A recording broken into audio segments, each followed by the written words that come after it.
ನಮಸ್ಕಾರ. ಮೆಗಾ ಸುದ್ದಿ ವಿಶೇಷ ಚರ್ಚಾ ಕಾರ್ಯಕ್ರಮಕ್ಕೆ ಸ್ವಾಗತ. ನಾನು ಸಂಪತ್ ವಂಡಾರು. ಅಹಮದಾಬಾದ್ನಲ್ಲಿ ಸಂಭವಿಸಿದ ಏರ್ ಇಂಡಿಯಾ ವಿಮಾನ ದುರಂತ ಪ್ರಕರಣಕ್ಕೆ ಸಂಬಂಧಿಸಿದಂತೆ ಒಂದು ಕಡೆಯಲ್ಲಿ ತನಿಖೆ ಆಗಿದೆ. ಆ ಘಟನೆಯ ರಣಭೀಕರತೆ ಕಂಡು ರಾಷ್ಟ್ರಪತಿಗಳು ಹಾಗೆಯೇ ಪ್ರಧಾನಿ ನರೇಂದ್ರ ಮೋದಿಯವರೇ ಈಗಾಗಲೇ ದಿಗ್ಭ್ರಾಂತಿಗೆ ಒಳಗಾಗಿದ್ದಾರೆ. ಒಂದಲ್ಲ ಎರಡಲ್ಲ 165 ಮಂದಿ ಈ ದುರ್ಘಟನೆಯಲ್ಲಿ ಪ್ರಾಣ ಕಳ್ಕೊಂಡಿದ್ದಾರೆ. ಹಾಗಾದ್ರೆ ಈ ಘಟನೆಗೆ ಕಾರಣ ಏನು? ಟೇಕ್ ಆಫ್ ಆದಂಥ ಫ್ಲೈಟ್ ಕ್ರ್ಯಾಶ್ ಆಗೋಕ್ಕೆ ಕಾರಣ ಏನು? ಹೀಗೆ ಹಲವಾರು ಪ್ರಶ್ನೆಗಳು ಎಲ್ಲರನ್ನೂ ಕೂಡ ಕಾಣ್ತಾ ಇದೆ. ಇದೇ ವಿಚಾರವಾಗಿ ನಾವು ನಿಮಗೆ ಮಾಹಿತಿಯನ್ನು ಕೊಡ್ತಾ ಹೋಗ್ತೀವಿ. ಹೇ ಭಗವಂತ, ಜೀವಕ್ಕೆ ಬೆಲೆ ಇಲ್ವಾ?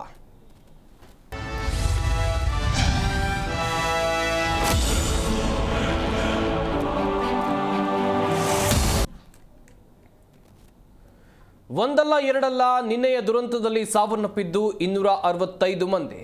ಅಗೋಚರ ಶಕ್ತಿ ಯಾವ್ದು? ಹಾಗಾದ್ರೆ ಈ ಘಟನೆ ಹಿಂದಿರುವಂಥದ್ದು ಅನುಭವಿ ಪೈಲಟ್ಗಳಿದ್ದು, ಆದರೂ ಕೂಡ ಈ ದುರಂತ ಹೇಗೆ ಸಂಭವಿಸಿತು ಎನ್ನುವಂಥದ್ದಾಗಿ ಪ್ರಶ್ನೆಗಳು ಸಹಜವಾಗೇ ಇದೆ. ಅಹಮದಾಬಾದ್ ಏರ್ ಇಂಡಿಯಾ ವಿಮಾನ ದುರಂತ ಪ್ರಕರಣಕ್ಕೆ ಸಂಬಂಧಿಸಿದಂತೆ ರಣಭೀಕರತೆ ಕಂಡು ರಾಷ್ಟ್ರಪತಿ ಹಾಗೆಂದ್ರೆ ನರೇಂದ್ರ ಮೋದಿ ದಿಗ್ಭ್ರಾಂತರಾಗಿದ್ದಾರೆ. 265 ಮಂದಿ ಪ್ರಾಣ ತೆಗೆದಂಥ ಈ ಅಗೋಚರ ಶಕ್ತಿ ಯಾವುದು? ಹಾಗಾದ್ರೆ ದೇಶದಲ್ಲಿ ನಡೆದಂಥ ಅತ್ಯಂತ ದೊಡ್ಡ ವಿಮಾನ ದುರಂತಗಳ ಪಟ್ಟಿಯಲ್ಲಿ ಇದು ಕೂಡ ಒಂದು. ಹಾಗೆಯೇ ಆಗಸದಲ್ಲಿ ಯಮರಾಜನ ಆಟ ಹೇಗಿತ್ತು? ಟೇಕ್ ಆಫ್ ಆದಂಥ ಫ್ಲೈಟ್, ಅದೆಷ್ಟೋ ಕುಟುಂಬಗಳು ಇದರಲ್ಲಿದ್ದರು, ಅದೆಷ್ಟೋ ಜನ ಇದ್ದರು. ಒಬ್ಬೊಬ್ಬರ ಹಿಂದೆ ಒಂದೊಂದು ಕತೆ ಇದೆ, ಒಂದೊಂದು ಕನಸಿದೆ. ಒಬ್ಬರದ್ದು ನನ್ನ ದೇಶಕ್ಕೆ ನಾನು ಮರಳಿ ಹೋಗ್ತಾ ಇದ್ದೀನಿ ಅಂತೇಳಿ, ಇನ್ನೊಬ್ಬರು ತನ್ನ ದೇಶ ಬಿಟ್ಟು ಆ ದೇಶದಲ್ಲಿ ನಾನು ನೆಲೆಸ್ತೀನಿ ಎನ್ನುವಂಥ ಕನಸು. ಕುಟುಂಬ ಸಮೇತರಾಗಿ ಕಟ್ಟಿಕೊಂಡಿದ್ದ ಕನಸಿಗೆ ಏರ್ ಇಂಡಿಯಾ ವಿಮಾನ ದುರಂತ ಅಂತ್ಯ ಕಾಣಿಸಿದೆ. ಹಾಗಾದರೆ ಇತ್ತೀಚಿನ ದಿನಗಳಲ್ಲಿ ಏರ್ ಇಂಡಿಯಾ ವಿಮಾನಗಳನ್ನು ಸರಿಯಾಗಿ ನಿರ್ವಹಣೆ ಮಾಡ್ತಾ ಇಲ್ವಾ ಇರುವಂಥ ಪ್ರಶ್ನೆಗಳು. ಹಾಗೆಯೇ ನಮ್ಮ ದೇಶದಲ್ಲಿ ಆದಂಥ ವಿಮಾನ ದುರಂತಗಳು, ಈ ಹಿಂದೆ ಆದಂಥ ವಿಮಾನ ದುರಂತಗಳನ್ನು ಒಮ್ಮೆಲೆ ಮೆಲುಕು ಹಾಕುವಂಥ ಪ್ರಯತ್ನವನ್ನು ಮಾಡ್ತೀನಿ. 1976 ಅಕ್ಟೋಬರ್ 12ರಂದು ಏರ್ ಇಂಡಿಯಾ ಫ್ಲೈಟ್ 171, ಆಗ ಬಾಂಬೆ ಅಂತ ಕರಿತಾ ಇದ್ರು, ಈಗ ಮುಂಬೈ ಅಂತ ಕರೀತಾರೆ. ಮಹಾರಾಷ್ಟ್ರದಲ್ಲಿ 95 ಜನ ಪ್ರಾಣವನ್ನು ಬಿಡ್ತಾರೆ. ಇಂಜಿನ್ ಫೇಲ್ಯೂರ್ನಿಂದ ಅರಬ್ಬಿ ಸಮುದ್ರಕ್ಕೆ ಈ ವಿಮಾನ ಬೀಳುತ್ತೆ. 1978 ಜನವರಿ 1ರಂದು ಏರ್ ಇಂಡಿಯಾ ಫ್ಲೈಟ್ 855 ಬೋಯಿಂಗ್ 747 ಮುಂಬೈಯಲ್ಲಿ ಈ ದುರ್ಘಟನೆ ಆಗೋದು. 213 ಮಂದಿ ಪ್ರಾಣವನ್ನು ಕಳ್ಕೊಳ್ತಾರೆ. 1985 ಜೂನ್ 23ರಂದು ಏರ್ ಇಂಡಿಯಾ ಫ್ಲೈಟ್ 182, ಈ ದುರ್ಘಟನೆ ಆಗಿರುವಂಥ ಜಾಗ ಆಫ್ ಐರಿಷ್ ಕೋಸ್ಟ್ ಅಂತ ಹೇಳಿದ್ರೆ ಐರ್ಲೆಂಡ್ನಲ್ಲಿ ಈ ದುರ್ಘಟನೆ ಆಗುತ್ತೆ. 329 ಜನ ಈ ದುರಂತದಲ್ಲಿ ಪ್ರಾಣವನ್ನು ಕಳ್ಕೊಳ್ತಾರೆ. ಅಗೈನ್ 1990 ಫೆಬ್ರವರಿ 14ರಂದು Air India flight 605 605 Airbus A320 ಈ ದುರ್ಘಟನೆ ನಡೆದಿರೋದು ನಮ್ಮ ಬೆಂಗಳೂರಿನಲ್ಲೇ, ಕರ್ನಾಟಕದಲ್ಲಿ ಈ ದುರ್ಘಟನೆ ನಡೆಯುತ್ತೆ. ಇದರಲ್ಲಿ 92 ಮಂದಿ ಪ್ರಾಣವನ್ನು ಕಳ್ಕೊಳ್ತಾರೆ. ಇದಕ್ಕೆ ಕಾರಣ ಅಂತ ಹೇಳಿದ್ರೆ, ಈ ಹಿಂದೆ ಬೆಂಗಳೂರಿನಲ್ಲಿ ಇದ್ದಂಥ ಏರ್ಪೋರ್ಟ್ ಈಗಲೂ ಕೂಡ ಕಾರ್ಯವನ್ನು ನಿರ್ವಹಿಸುತ್ತೆ. HAL ಏರ್ಪೋರ್ಟ್ನ ಲ್ಯಾಂಡಿಂಗ್ನಲ್ಲಿ ರನ್ವೇ ಶಾರ್ಟ್ ಆಗಿ ಈ ದುರಂತ ಸಂಭವಿಸುತ್ತೆ. ಎಲ್ಲ ಪ್ರಯಾಣಿಕರು ಕೂಡ ಇದರಲ್ಲಿ ಸಾವನ್ನಪ್ತಾರೆ. 1991 ಆಗಸ್ಟ್ 16ರಂದು ಏರ್ ಇಂಡಿಯಾ ಫ್ಲೈಟ್ IC257 ಈ ದುರ್ಘಟನೆ ಇಂಪಾಲ್ದಲ್ಲಾಗುತ್ತೆ. ಮಣಿಪುರದಲ್ಲಿ ನಡೆದಿರುವಂಥ ದುರ್ಘಟನೆ ಇದು. 69 ಪ್ರಯಾಣಿಕರು ಎಲ್ಲರೂ ಕೂಡ ಸಾವನ್ನಪ್ತಾರೆ. 1993 ಏಪ್ರಿಲ್ 26ರಂದು ಏರ್ ಇಂಡಿಯಾ ಫ್ಲೈಟ್ 491-257 ಬೋಯಿಂಗ್ 373 ಈ ದುರ್ಘಟನೆ ಔರಂಗಾಬಾದ್, ಆಗ ಇದನ್ನು ಔರಂಗಾಬಾದ್ ಅಂತ ಕರಿತಾ ಇದ್ರು, ಈಗಿನ ಛತ್ರಪತಿ ಶಿವಾಜಿ ನಗರ ಅಂತೇಳಿ ಕರೀತಾರೆ. ಮಹಾರಾಷ್ಟ್ರದಲ್ಲಿ ನಡೆದಿರುವಂಥ ದುರ್ಘಟನೆ 1996 ನವೆಂಬರ್ 12ರಂದು ಸೌದಿ ಅರೇಬಿಯಾ ಏರ್ಲೈನ್ಸ್ ಹಾಗೆಯೇ ಕಜಕಿಸ್ತಾನ್ ಏರ್ಲೈನ್ಸ್ ಈ ಘಟನೆ ನಡೆಯೋದು. ಹರಿಯಾಣದಲ್ಲಿ 349 ಪ್ರಯಾಣಿಕರು ಸಾವನ್ನಪ್ತಾರೆ. 1998 ಜುಲೈ 17ರಂದು ಕೂಡ ಒಂದು ದುರ್ಘಟನೆ ನಡೆಯುತ್ತೆ. ಪಾಟ್ನಾದಲ್ಲಿ 60 ಪ್ರಯಾಣಿಕರು ಸಾವನ್ನಪ್ತಾರೆ. 2010 May 22 air India express IX812 ಈ ದುರ್ಘಟನೆ ನಡೆಯೋದು ಮಂಗಳೂರಿನ ಬಜ್ಪೆ ವಿಮಾನ ನಿಲ್ದಾಣದಲ್ಲಿ. ಈ ದುರಂತದಲ್ಲಿ 158 ಮಂದಿ ಪ್ರಾಣವನ್ನು ಕಳ್ಕೊಳ್ತಾರೆ, 8 ಜನ ಬಚಾವಾಗ್ತಾರೆ. ಹಾಗೆಯೇ ಈ ಘಟನೆಗೆ ಕಾರಣ ಅಂತ ಹೇಳಿದ್ರೆ, ಟೇಬಲ್ ಟಾಪ್ ರನ್ವೇ ಆಗಿರುವಂಥ ಕಾರಣಕ್ಕಾಗಿ ದುಬೈನಿಂದ ಬಂದಂಥ ವಿಮಾನ ಲ್ಯಾಂಡ್ ಆಗುವ ವೇಳೆ ರನ್ವೇನಿಂದ ಮುಂದಕ್ಕೆ ಹೋಗಿ ಪ್ರಪಾತಕ್ಕೆ ಬಿದ್ದು ಈ ದುರ್ಘಟನೆ ಸಂಭವಿಸುತ್ತೆ. 2020 ಆಗಸ್ಟ್ 7ರಂದು ಏರ್ ಇಂಡಿಯಾ ಎಕ್ಸ್ಪ್ರೆಸ್ ಬೋಯಿಂಗ್ 737 ಈ ದುರ್ಘಟನೆ ಆಗೋದು ಕೋಝಿಕೋಡ್ ಅಂತ ಹೇಳಿದ್ರೆ ಕೇರಳದಲ್ಲಿ. 21 ಜನ ಸಾವನ್ನಪ್ತಾರೆ, 100ಕ್ಕೂ ಹೆಚ್ಚು ಜನ ಗಾಯಗೊಳ್ತಾರೆ. 2025 June 12 air India dream liner Boeing 787 ಈ ದುರ್ಘಟನೆ ನಡೆದಿರೋದು ಅಹಮದಾಬಾದ್. ಮರಣ ಹೊಂದಿದವರ ಸಂಖ್ಯೆ ಕೂಡ ಗಮನಿಸ್ತಾ ಇದ್ದೀರಿ, 265 ಮಂದಿ ಪ್ರಾಣವನ್ನು ಕಳ್ಕೊಂಡಿದ್ದಾರೆ. ದುರಂತಕ್ಕೆ ಕಾರಣ ವಲ್ಲಭಾಯ್ ಪಟೇಲ್ ವಿಮಾನ ನಿಲ್ದಾಣದಿಂದ ಟೇಕ್ ಆಫ್ ಆದಂಥ ಕೆಲವೇ ಕ್ಷಣಗಳಲ್ಲಿ ಇಂಜಿನ್ ಫೇಲ್ಯೂರ್ನಿಂದಾಗಿ ವಿಮಾನ ಪತನ ಆಗತ್ತೆ ಎನ್ನುವಂಥ ಪ್ರಾಥಮಿಕ ಮಾಹಿತಿ. ಇದುವರೆಗೂ ಕೂಡ ಅಧಿಕೃತ ಮಾಹಿತಿ ಸಿಕ್ಕಿಲ್ಲ. ಏನಾಯಿತು, ಆಗಿರಬಹುದು, ಇದೇ ವಿಚಾರದ ಕುರಿತು ನಾವು ನಿಮಗೆ ಎಳೆಯಾದಂಥ ಮಾಹಿತಿಯನ್ನು ಕೊಡ್ತಾ ಹೋಗ್ತೀವಿ. से अगर कोई निर्देश चाहता है, कोई कंसर्न दिखाता, तो हम जानते हैं कि डाउन द लाइन पूरा तंत्र किस तरह से एक्टिवेटेड रहता है. और शायद यही वजह है कि हमने देखा कि जो आपदा प्रबंधन का उच्चतम स्तर जो हो सकता है वो उस वक्त वहाँ दिखा था, और जो कई सर्वाइवर्स बच पाए उसका एक थी, लेकिन चंद मिनटों में सुबह ही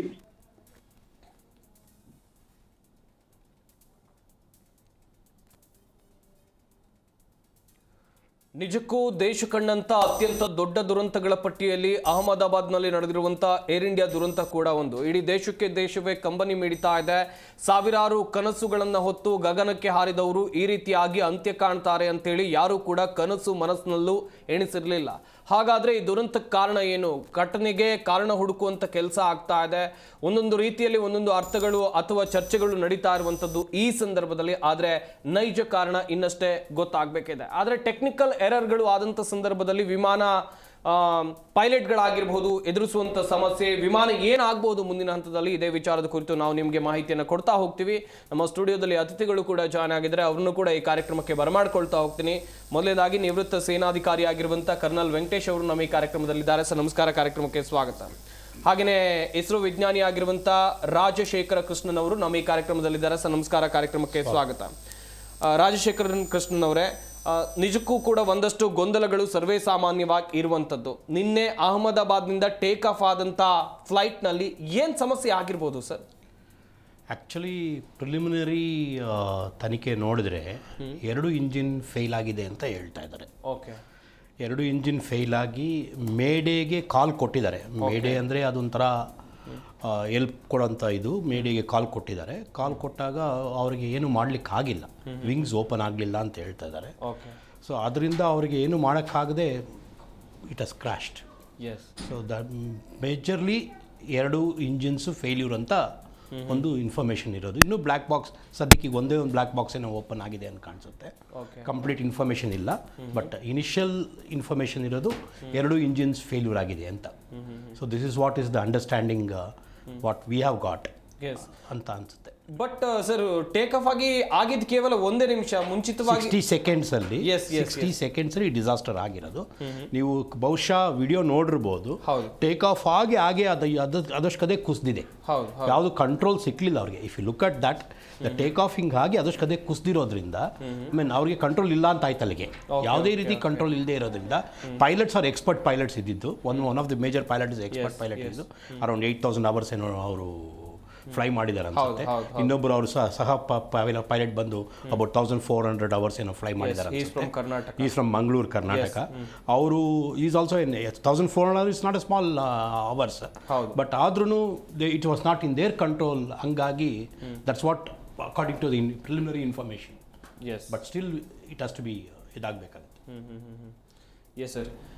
ವೆಂಕಟೇಶ್ ಸರ್, ನಿಜಕ್ಕೂ ಕೂಡ ದೇಶ ಕಂಡಂಥ ಅತ್ಯಂತ ದೊಡ್ಡ ದುರಂತಗಳಲ್ಲಿ ಇದು ಕೂಡ ಒಂದು ಅಂತ ಹೇಳ್ಬೋದು. ನಾನು ಆಗಲೂ ಕೂಡ ಹೇಳ್ತಾ ಇದ್ದೆ, ನಮ್ಮ ದೇಶದಲ್ಲಿ ಯಾವ್ಯಾವ ವಿಮಾನ ದುರಂತ ಆಗಿತ್ತು, ಎಷ್ಟೆಷ್ಟು ಜನ ಪ್ರಾಣ ಕಳ್ಕೊಂಡಿದ್ರು ಅಂತೇಳಿ. ಸದ್ಯ ಈ ಘಟನೆಗೂ ಕೂಡ ಕಾರಣ ಹುಡುಕುವಂಥ ಕೆಲಸಗಳು ಆಗ್ತಾ ಇವೆ. ಈ ಘಟನೆಗಳನ್ನೆಲ್ಲ ನೋಡ್ತಾ ಇದ್ರೆ ನಿಮ್ಮ ಅಭಿಪ್ರಾಯ, ಅನಿಸಿಕೆ ಏನೇನು ಸರ್? Firstly my deepest condolences to the departed souls. ಇದಕ್ಕೆ ಏನಂತಂದರೆ ಅವರು ಹೇಳಿದಾಗೆ ನೀವು ನೋಡಿದರೆ ಇದು ಟೇಕ್ ಆಫ್ ಆಗಬೇಕಂದ್ರೆ ಫುಲ್ ಪವರ್ ಇದೆ ಇಂಜನ್ದಲ್ಲಿ. ಓಕೆ, ಆ ಪವರ್ ಇರಲಿಲ್ಲಪ್ಪ ಅಂದ್ರೆ ರನ್ವೇದಲ್ಲಿ ರನ್ ಆಗ್ತಿದ್ದಿಲ್ಲ. So engines were fine up till that. ಆಮೇಲೆ ಟೇಕ್ ಆಫ್ ಆಗಿ ಎಲ್ಲ ಕಂಪ್ಲೀಟ್ CCTV ಫುಟೇಜ್ ನೀವು ನೋಡ್ತಾ ಹೋದರೆ, ಆ ಟೇಕ್ ಆಫ್ ಆಗಿ ಏರ್ನ ಹೋದ ನಂತರ ಅಲ್ಲಿಂದ ಹೋಗಿ ಕ್ರಾಶ್ ಆಗೋವರೆಗೆ ಕೇವಲ 1 ಮಿನಿಟ್. ಅಂದ್ರೆ ಫ್ಲೈಟ್ ಏರ್ದಲ್ಲಿದ್ದು ಕೇವಲ 1 ಮಿನಿಟ್ ಇರ್ಬೋದು. ಅದು ನೋಡಿದರೆ ಎಲ್ಲರೂ ಹೇಳ್ತಾರೆ 2 ಇಂಜನ್ ಫೇಲ್ ಆಗದ್ದು, ಯಾಕೆ ಫೇಲ್ ಆದವು that is a different question, further ನಾವು ನೋಡ್ಬೇಕಾಗ್ತದೆ. ಬಟ್ ಅವರು ಲ್ಯಾಂಡಿಂಗ್ ಗೇರ್, ನೀವು ಎಷ್ಟೋ ಸಲ ವಿಮಾನದಲ್ಲಿ ಪ್ರಯಾಣ ಮಾಡಿದಾಗ ನೀವು ಟೇಕ್ ಆಫ್ ಆಗಿ ಒಂದು 10-15 ಸೆಕೆಂಡ್ದೊಳಗೆ ಲ್ಯಾಂಡಿಂಗ್ ಗೇರ್ನ ಒಳಗೆ ಟಕ್ ಮಾಡಿಬಿಡ್ತಾರೆ. ಅದು ಯಾಕೆ ಟಕ್ ಮಾಡ್ತಾರೆ ಅಂದ್ರೆ ಅದು ಸ್ಪೀಡ್ಗೆ ಥ್ರಸ್ಟ್ಗೆ ಅದು ಏನಪ್ಪ ಅಂದ್ರೆ ಹೆಲ್ಪ್ ಆಗ್ತದೆ ಅದು.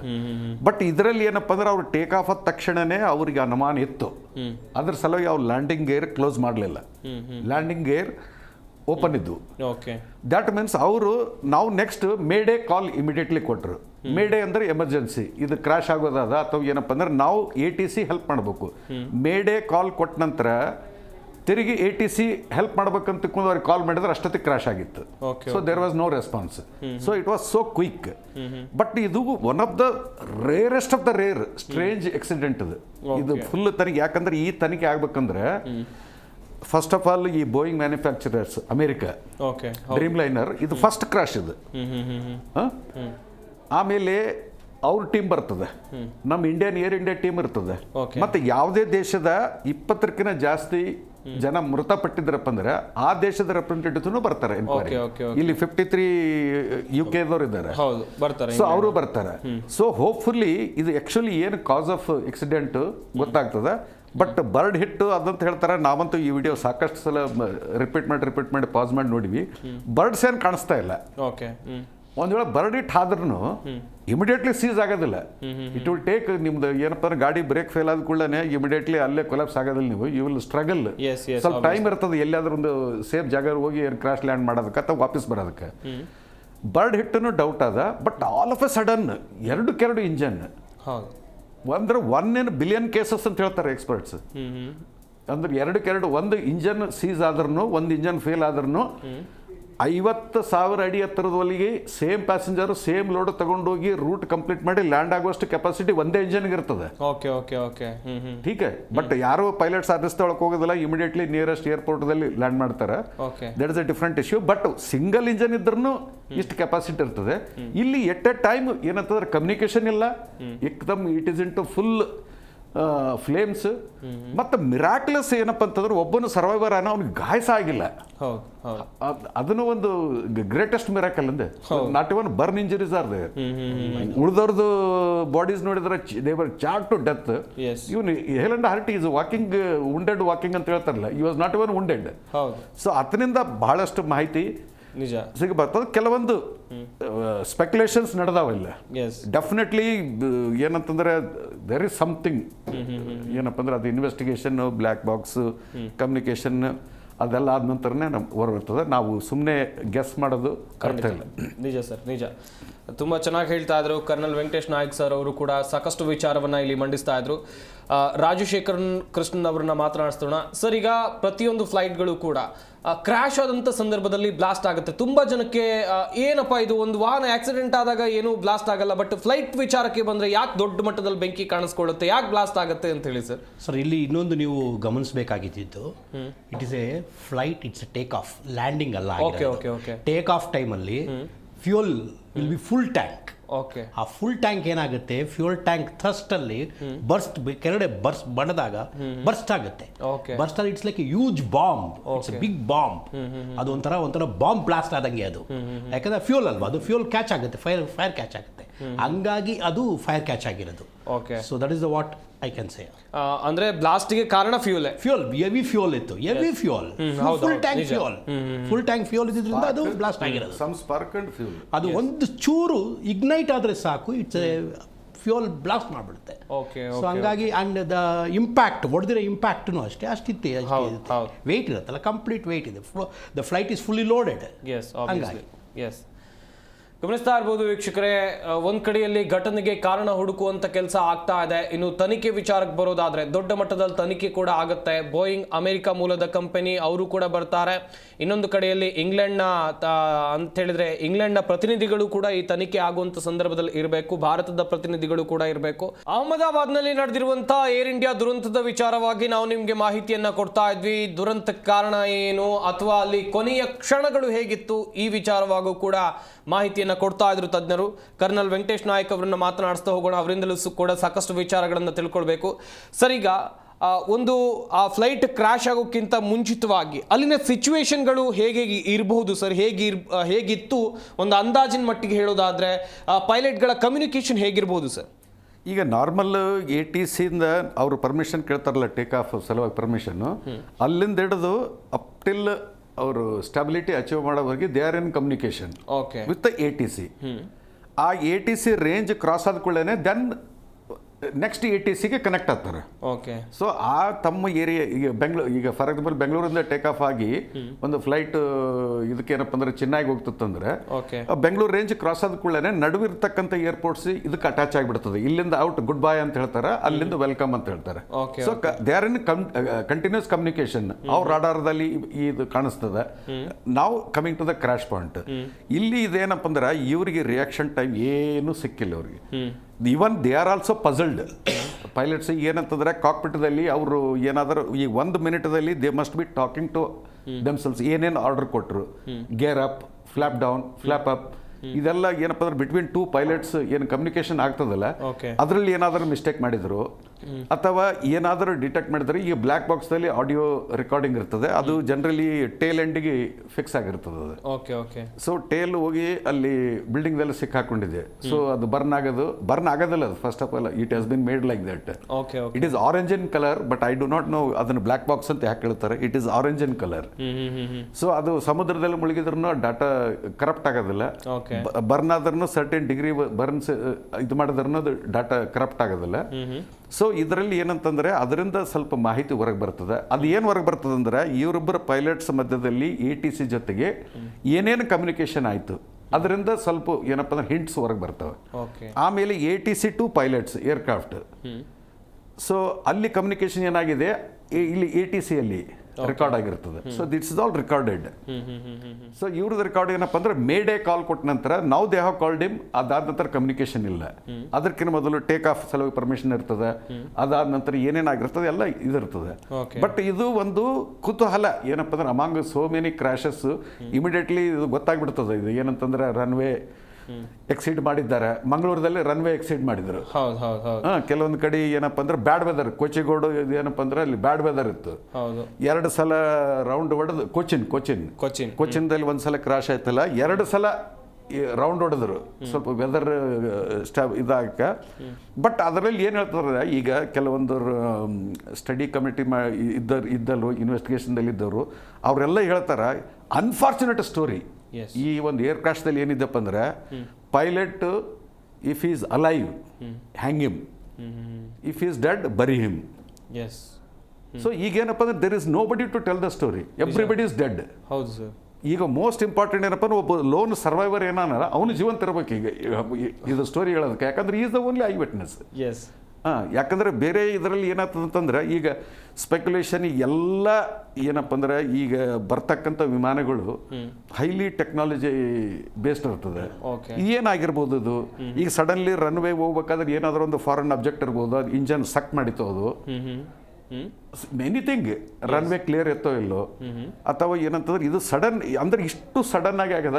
They have exactly 60 seconds and ಏನು ಮಾಡೋಕ್ಕಾಗಿಲ್ಲ. Everything has failed. Yes sir, ಒಂದು ಸಣ್ಣ ಅನುಮಾನ, ಆ ವ್ಯಕ್ತಿ ಹೆಂಗ್ ಬದುಕುಳಿದ್ರು ಸರ್? ಅಷ್ಟು ದೊಡ್ಡ ಕ್ರಾಶ್ ಆಯ್ತು, ಎಲ್ಲರೂ ಕೂಡ ಗುರುತೇ ಸಿಗದ ಹಾಗೆ ಕರಕಲಾದ್ರು, ಆ ವ್ಯಕ್ತಿ ಹೆಂಗ್ ಬದುಕುಳಿದ್ರು ಎಲ್ಲ ಅದು ಇಟ್ ಇಸ್ ಅ ಮಿರಾಕಲ್ ಅಂತಾನೆ ಕನ್ಸಿಡರ್ ಮಾಡೋಣ. ಯಾಕಂದ್ರೆ ಮಂಗಳೂರು ಕ್ರಾಶ್ ಆದಾಗನು ಯಾರ್ಯಾರು ಎಮರ್ಜೆನ್ಸಿ ಎಕ್ಸಿಟ್ದಲ್ಲಿ ನಾನು ಕೇಳಿದೆ ಎಷ್ಟೋ ಸಲ, ಆ ಮಂಗಳೂರು ಕ್ರಾಶ್ ಆದ ನಂತರ ನಾನು ಯಾವಾಗ ವಿಮಾನ ಪ್ರಯಾಣ ಮಾಡಲಿ ಎಮರ್ಜೆನ್ಸಿ ಸೀಟೇ ಬೈ ರಿಕ್ವೆಸ್ಟ್ ತಗೊಂತೀನಿ ನಾನು.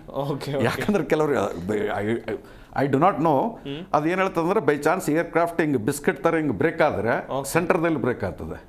ಸೆಂಟರ್ದಲ್ಲಿ ಬ್ರೇಕ್ ಆದಾಗ ಅವ್ರು ಏನಂತಂದ್ರೆ ದೇ ಕ್ಯಾನ್ ಜಂಪ್ ಔಟ್. ಕೆಲವೊಂದು ಜಂಪ್ ಔಟ್ ಅಂತಂದ್ರೆ ಈಗ ಅದು ಎಷ್ಟು ಲೋ ಲೆವೆಲ್ದು ಮಂಗಳೂರ್ದು ಇತ್ತಂತಂದ್ರೆ ಅವು ಜಂಪ್ ಮಾಡಿದ ಕೂಡಲೇ ಟ್ರೀಸ್ಗೆ ಹೋಗಿ ಒಂದು ಯಾವುದೋ ಒಂದು ಬ್ರಾಂಚ್ ಹಿಡಿದು ಬಿಡ್ತಾರೆ. ಈಗ ಜಸ್ಟ್ ಲೈಕ್ ಮಂಕಿ ಏನ you catch hold of some branch, then you can come down slowly. That could be this thing. But ಕೆಲವರು ನಾವು ಏನಪ್ಪ ಅಂದ್ರೆ ಕ್ಲಿಯರ್ ಆಗಿ safety by chance in case of crash, in case of landing on sea ಏನು ಮಾಡ್ಬೇಕು ಅಂದ್ರೆ ಕೆಲವರು ಹೇಳ್ತಾರೆ what is the use of reading, have you heard anybody surviving ಕೇಳ್ತಾರೆ. ಯಾರಾದ್ರೂ ಬದುಕಿದ್ದಾರ ಏರ್ ಕ್ರಾಶ್ದಲ್ಲಿ? ಬದುಕಲಿಕ್ಕೆ ಸಾಧ್ಯನೇ ಇಲ್ಲ. ಅವರು ಸಾವಿರ ಹೇಳ್ದಂಗೆ ಈಗ ಫ್ಯೂಲ್ ಹೈಲಿ ಇನ್ಫ್ಲೇಮೇಬಲ್ ಫ್ಯೂಲ್ ಅಂದ್ರೆ ಟ್ಯಾಂಕ್ ಫುಲ್ ಇದೆ. ಇದು ಏನಂತಂದರೆ 40 ಟನ್ ಫ್ಯೂಲ್ ಇದೆ ಅಂತ ಇದು. ಹೌದು. 56 ಟನ್ಸ್. ಸೊ ಇದು ಏನಂತಂದರೆ ಇಷ್ಟೆಲ್ಲ ಇದ್ದು ಪಾಯಿಂಟ್ ಆಫ್ ಇಂಪ್ಯಾಕ್ಟ್ ಎಲ್ಲಿರ್ತಂದ್ರೆ ಸ್ವಲ್ಪ spark. Okay. It could be heat, it could be a flame. Okay. Then it catches fire. Yes yes sir. ಸಾಕಷ್ಟು ವಿಚಾರಗಳ ಕುರಿತು ಇಲ್ಲಿ ಚರ್ಚೆ ಆಗ್ತಾ ಇದೆ ವೀಕ್ಷಕರೇ. ಹಾಗೆಯೇ ರಾಜಶೇಖರನ್ ಅವರನ್ನ ಮಾತನಾಡಿಸ್ತಾ ಹೋಗೋಣ. ಸರಿ, ಈಗ ದುರಂತಕ್ಕೆ ಒಳಪಟ್ಟಂತ ವಿಮಾನ ಎಷ್ಟು ಹಳೆಯದು ಸರ್? ಇದರ ಕಂಡೀಷನ್ ಹೇಗಿತ್ತು ಅಂತ ಹೇಳಿ sir. Sir, it was very well tested. It ಹಳೇದು ಹೊಸದು ಅಂತ ಹೇಳಲಿಕ್ಕೆ ಆಗಲ್ಲ ಇಲ್ಲಿ. ಎಲ್ಲ ರೀತಿ ಒಂದು ವಿಷಯ ತಿಳಿಸ್ಬೇಕೇನು ಅಂತಂದರೆ, ಯಾವುದೇ ಸ್ಮಾಲ್ ವಿಮಾನ ಆದವರಾಗಲಿ ದೊಡ್ಡದಾಗಲಿ ಎಲ್ಲ ರೀತಿ ಟೆಸ್ಟ್ ಮಾಡಿ ಅವ್ರು ಟೇಕ್ ಆಫ್ ಬಿಡೋದು. Okay okay. So it was all tested, it was all fine. Healthy vehicle, it is healthy vehicle. ಅದು ಹೇಗಾಯಿತು ಅನ್ನೋದು ಇಟ್ಸ್ ಅ ಬಿಗ್ಗೆಸ್ಟ್ ಮಿರಾಕಲ್. ಇದು ನಮಗೆ ನಮ್ಮ ಏನಂತಾರೆ, ನಮ್ಮ ಏರ್ ಆಕ್ಸಿಡೆಂಟ್ಸ್ ಬ್ಯೂರೋ ಏನಿದೆ ಅದು ತನಿಖೆ ಏನು ಕೊಡುತ್ತೆ. ನಮ್ಮ UK ಒಂದು ಕಮಿಟಿ ಇದೆ, ನಮ್ಮ ಇಂಡಿಯಾಲೂ ಕಮಿಟಿ ಇದೆ. ಇದು ಬಿಟ್ಟರೆ ಬೋಯಿಂಗ್ದು ಒಂದು ಕಮಿಟಿ ಇದೆ. ಇವರೆಲ್ಲ ಸೇರಿ ಏನು ಕೊಡ್ತಾರೆ, ಈ ಬ್ಲ್ಯಾಕ್ ಬಾಕ್ಸ್ ಇನ್ಫಾರ್ಮೇಷನ್ ತೊಗೊಂಡು ಇದೆಲ್ಲ ತೊಗೊಂಡು ನೋಡಿದ್ರೆ ನನ್ನ ಪ್ರಕಾರ it is not A old vehicle. Yes. It is not any, at the same time it's not a new vehicle. It's all very well tested vehicle. Perfectly maintained vehicle. Boeing is not a small company. Boeing quality wise they cannot compromise on all these things. So it's a good vehicle. Yes. ಅದು ಏನಕ್ಕೆ ಈ ಥರ ಆಯ್ತು ಅನ್ನೋದೇ it is a big question mark. Sir, ಈಗ ಒಂದು ವಿಚಾರ ದೊಡ್ಡ ಮಟ್ಟದಲ್ಲಿ ಚರ್ಚೆ ಆಗ್ತಾ ಇದೆ. ವಿಮಾನ ಹೊರಡೋದಕ್ಕಿಂತ ಮುಂಚೆ ಎಲ್ಲಾ ರೀತಿಯಾದಂಥ ಟೆಸ್ಟ್ಗಳು ಆಗತ್ತೆ ಅಂತ ಹೇಳಿ.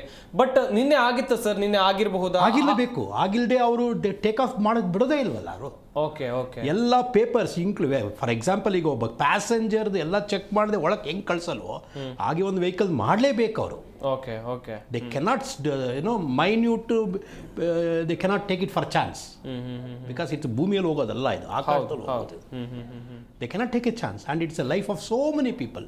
First of all everything is documented until ಆ ಕನ್ಸರ್ನ್ಡ್ ಇವರು ಸಿಸ್ಟಮ್ ATS ಸಿಸ್ಟಮ್ನವರು ಕ್ಲಿಯರೆನ್ಸ್ ಕೊಡೋ ತನಕ ಇವ್ರು ಟೇಕ್ ಆಫ್ ಮಾಡ್ಲಿಕ್ಕೆ ಆಗೋದೇ ಇಲ್ಲ. Okay okay. ಕ್ಲಿಯರೆನ್ಸ್ ಕೊಡಲೇಬೇಕು. ಮೇಂಟೆನೆನ್ಸ್ ಇಂಜಿನಿಯರ್ಸು ಎಲ್ಲಾರ್ದು ಕ್ಲಿಯರೆನ್ಸ್ ಕೊಟ್ಟರೆ ಅವರು ಟೇಕ್ ಆಫ್ ಮಾಡ್ಲಿಕ್ಕೆ ಆಗೋದು. ಯಾಕಂದರೆ it's not in the road, it's in the air. Yes, obviously sir. Yes. Venkatesh sir, ಈಗ ನೀವು ಕೂಡ ಹೇಳ್ತಾ ಇದ್ರಿ Air India Dreamliner Boeing 787 ಈ ವಿಮಾನದ ವಿಚಾರವಾಗಿ ಅವರು ಕೂಡ ಹೇಳ್ತಾ ಇದ್ರು. ಎಲ್ಲ ರೀತಿಯಾಗಿ ನೋಡ್ತಾ ಹೋಗೋದಾದ್ರೆ ಟೆಕ್ನಿಕಲಿ ಸ್ಟ್ರಾಂಗ್ ಆಗಿದ್ದಂಥ ವಿಮಾನ ಇದು, ಮೇಂಟೆನೆನ್ಸ್ ಕೂಡ ಚೆನ್ನಾಗಿತ್ತು ಅಂತೇಳಿ.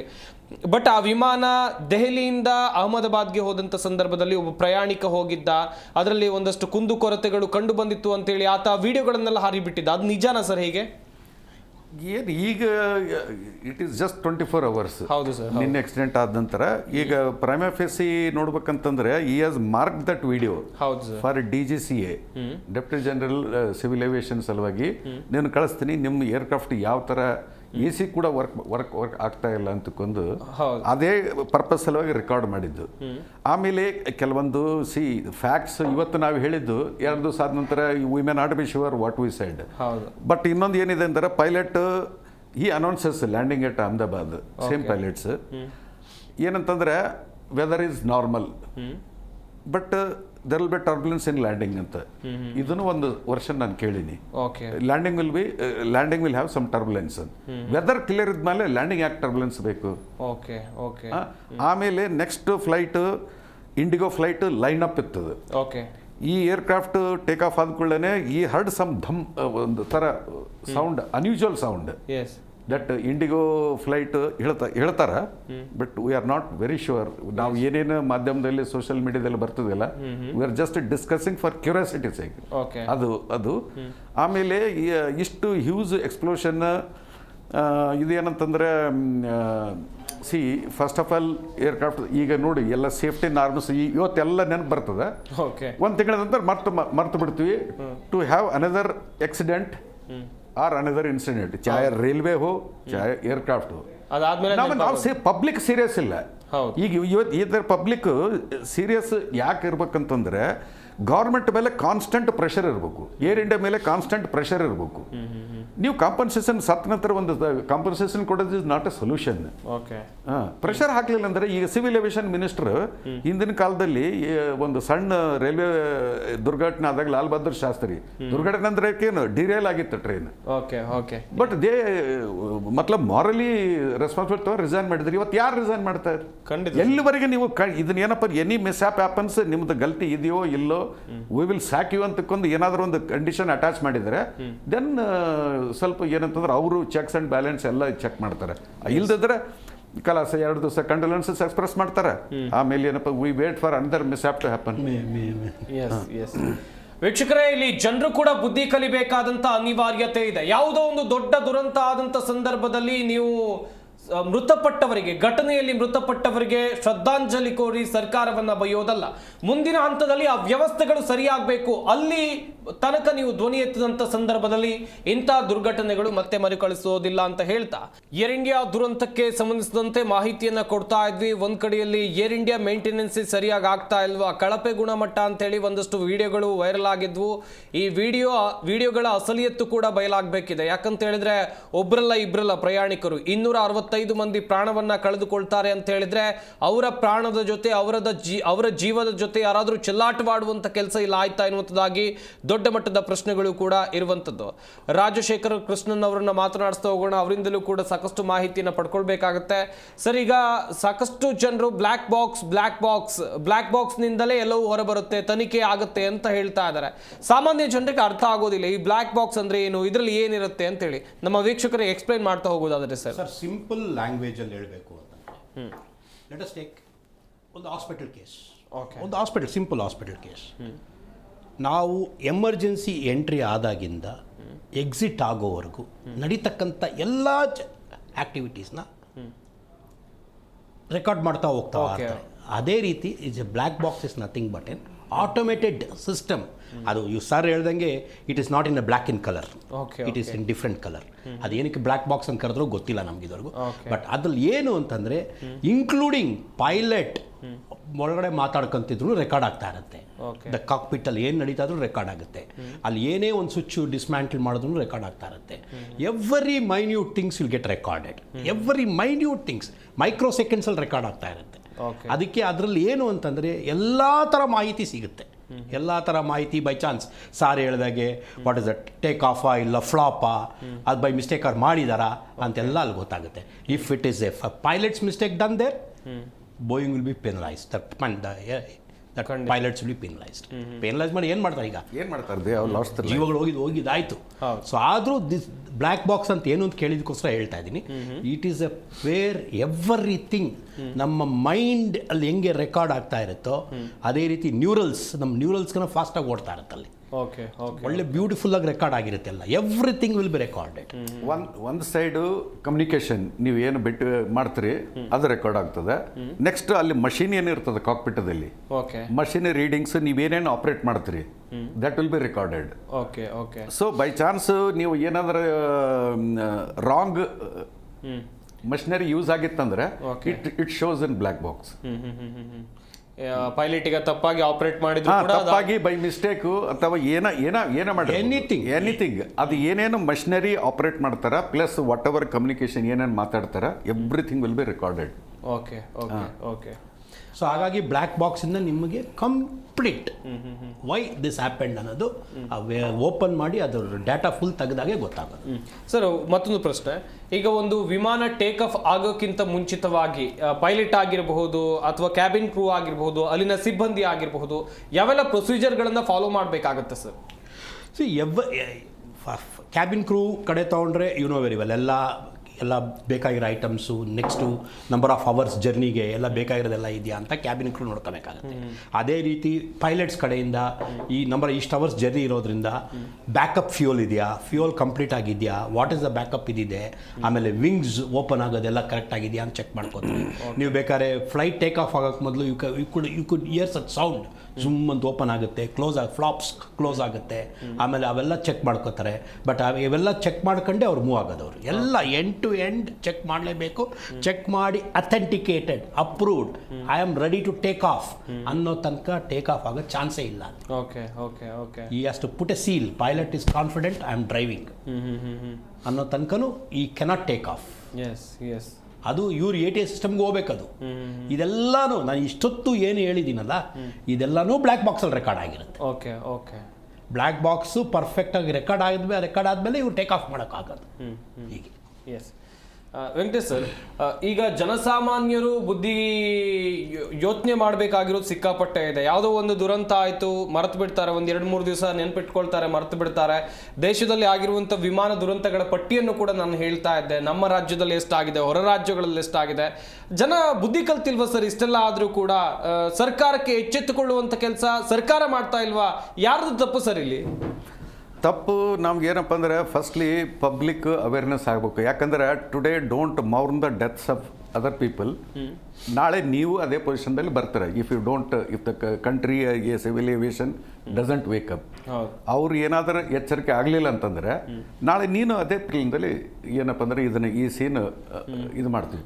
ಪಬ್ಲಿಕ್ದಲ್ಲಿ ಅವೇರ್ನೆಸ್ ಪಬ್ಲಿಕ್ ಏನಪ್ಪ ಅಂತಂದ್ರೆ ಗೌರ್ಮೆಂಟ್ನ ಅಲ್ಲಾಡಿಸ್ಬೇಕು. ಏನಪ್ಪ ಅಂದ್ರೆ they should be made answerable. Mistake ಆಗ್ತಾವೆ, ಆಗೋದಿಲ್ಲ ಅಂತಿಲ್ಲ. ಎಷ್ಟೋ ಇದರಲ್ಲಿ ಕ್ರಾಶ್ ಆಗ್ತಾವೆ, ಕ್ರಾಶ್ ಆಗೋದು that is different thing. But ಏನಪ್ಪ ಅಂದ್ರೆ ಅಕೌಂಟಬಲ್. ನಿಜ. ಇಲ್ಲಕಂದ್ರೆ ಕ್ಯಾಶುವಲ್ ಅಟಿಟ್ಯೂಡ್ ಆಗಿ ಆಕ್ಸಿಡೆಂಟ್ ಹಂಗೆ ಆಗ್ತಿರ್ತದೆ. ಮಿನಿಸ್ಟರ್ ಇದ್ದಂಗೆ ಇರ್ತಾರೆ. ಒಬ್ಬರು ಏನಪ್ಪ ಅಂದ್ರೆ ಪ್ರೆಸ್ ಬ್ರೀಫ್ ಕೊಡೋರು is laughing. Last 265 lives is laughing before the ಏನಪ್ಪ ಅಂದ್ರೆ ಪ್ರೆಸ್ ಮೀಟ್ ಕೊಡಬೇಕನ್ನ ಬದಲು. I felt very bad. ಏನಪ್ಪ ಅಂದ್ರೆ ನಿಮ್ಗೆ ಸ್ವಲ್ಪ ಅಷ್ಟು ಸೆನ್ಸಿಟಿವ್ನೆಸ್ ಇಲ್ಲ ಅಲ್ವಾ? ಆಮೇಲೆ ಏನಪ್ಪ ಅಂದ್ರೆ ಸೇಫ್ಟಿ ಮೆಜರ್ಸ್ ಇದು ಏನಾಗ್ಬಿಟ್ಟದ, complete money market and corporate culture ಬಂದ್ಬಿಟ್ಟದ ಇಲ್ಲಿ. ಈಗ ಒಂದು ಸಿಂಪಲ್ ರೂಲ್ ಏನಂತಂದರೆ, ಒಂದು ಏರ್ಪೋರ್ಟ್ದಲ್ಲಿ ಸುತ್ತ ಏನಪ್ಪ ಅಂದ್ರೆ 13 ಕಿಲೋಮೀಟರ್ ರೇಡಿಯಸ್ದಲ್ಲಿ ಅವು ಒಂದು 2 ಫನಲ್ ಅಂತ ಇರ್ತವೆ. ಟೇಕ್ ಆಫ್ ಲ್ಯಾಂಡಿಂಗ್ 2 ಫನಲ್ಸ್ ಅಂತ ಇರ್ತವೆ. At least 5 kilometres from the extreme edges ಯಾವ್ದು ಹೈ ರೈಸ್ಡ್ ಬಿಲ್ಡಿಂಗ್ ಇರಬಾರ್ದು. Okay okay. ಇಲ್ಲಿ 1 ಕಿಲೋಮೀಟರ್ 3.5 ಕಿಲೋಮೀಟರ್ ರನ್ವೇ ಇದೆ. ಅದಾದ ನಂತರ ಬಿಲ್ಡಿಂಗ್ ಸ್ಟಾರ್ಟ್ ಆಗ್ತವೆ. ನಿಜ.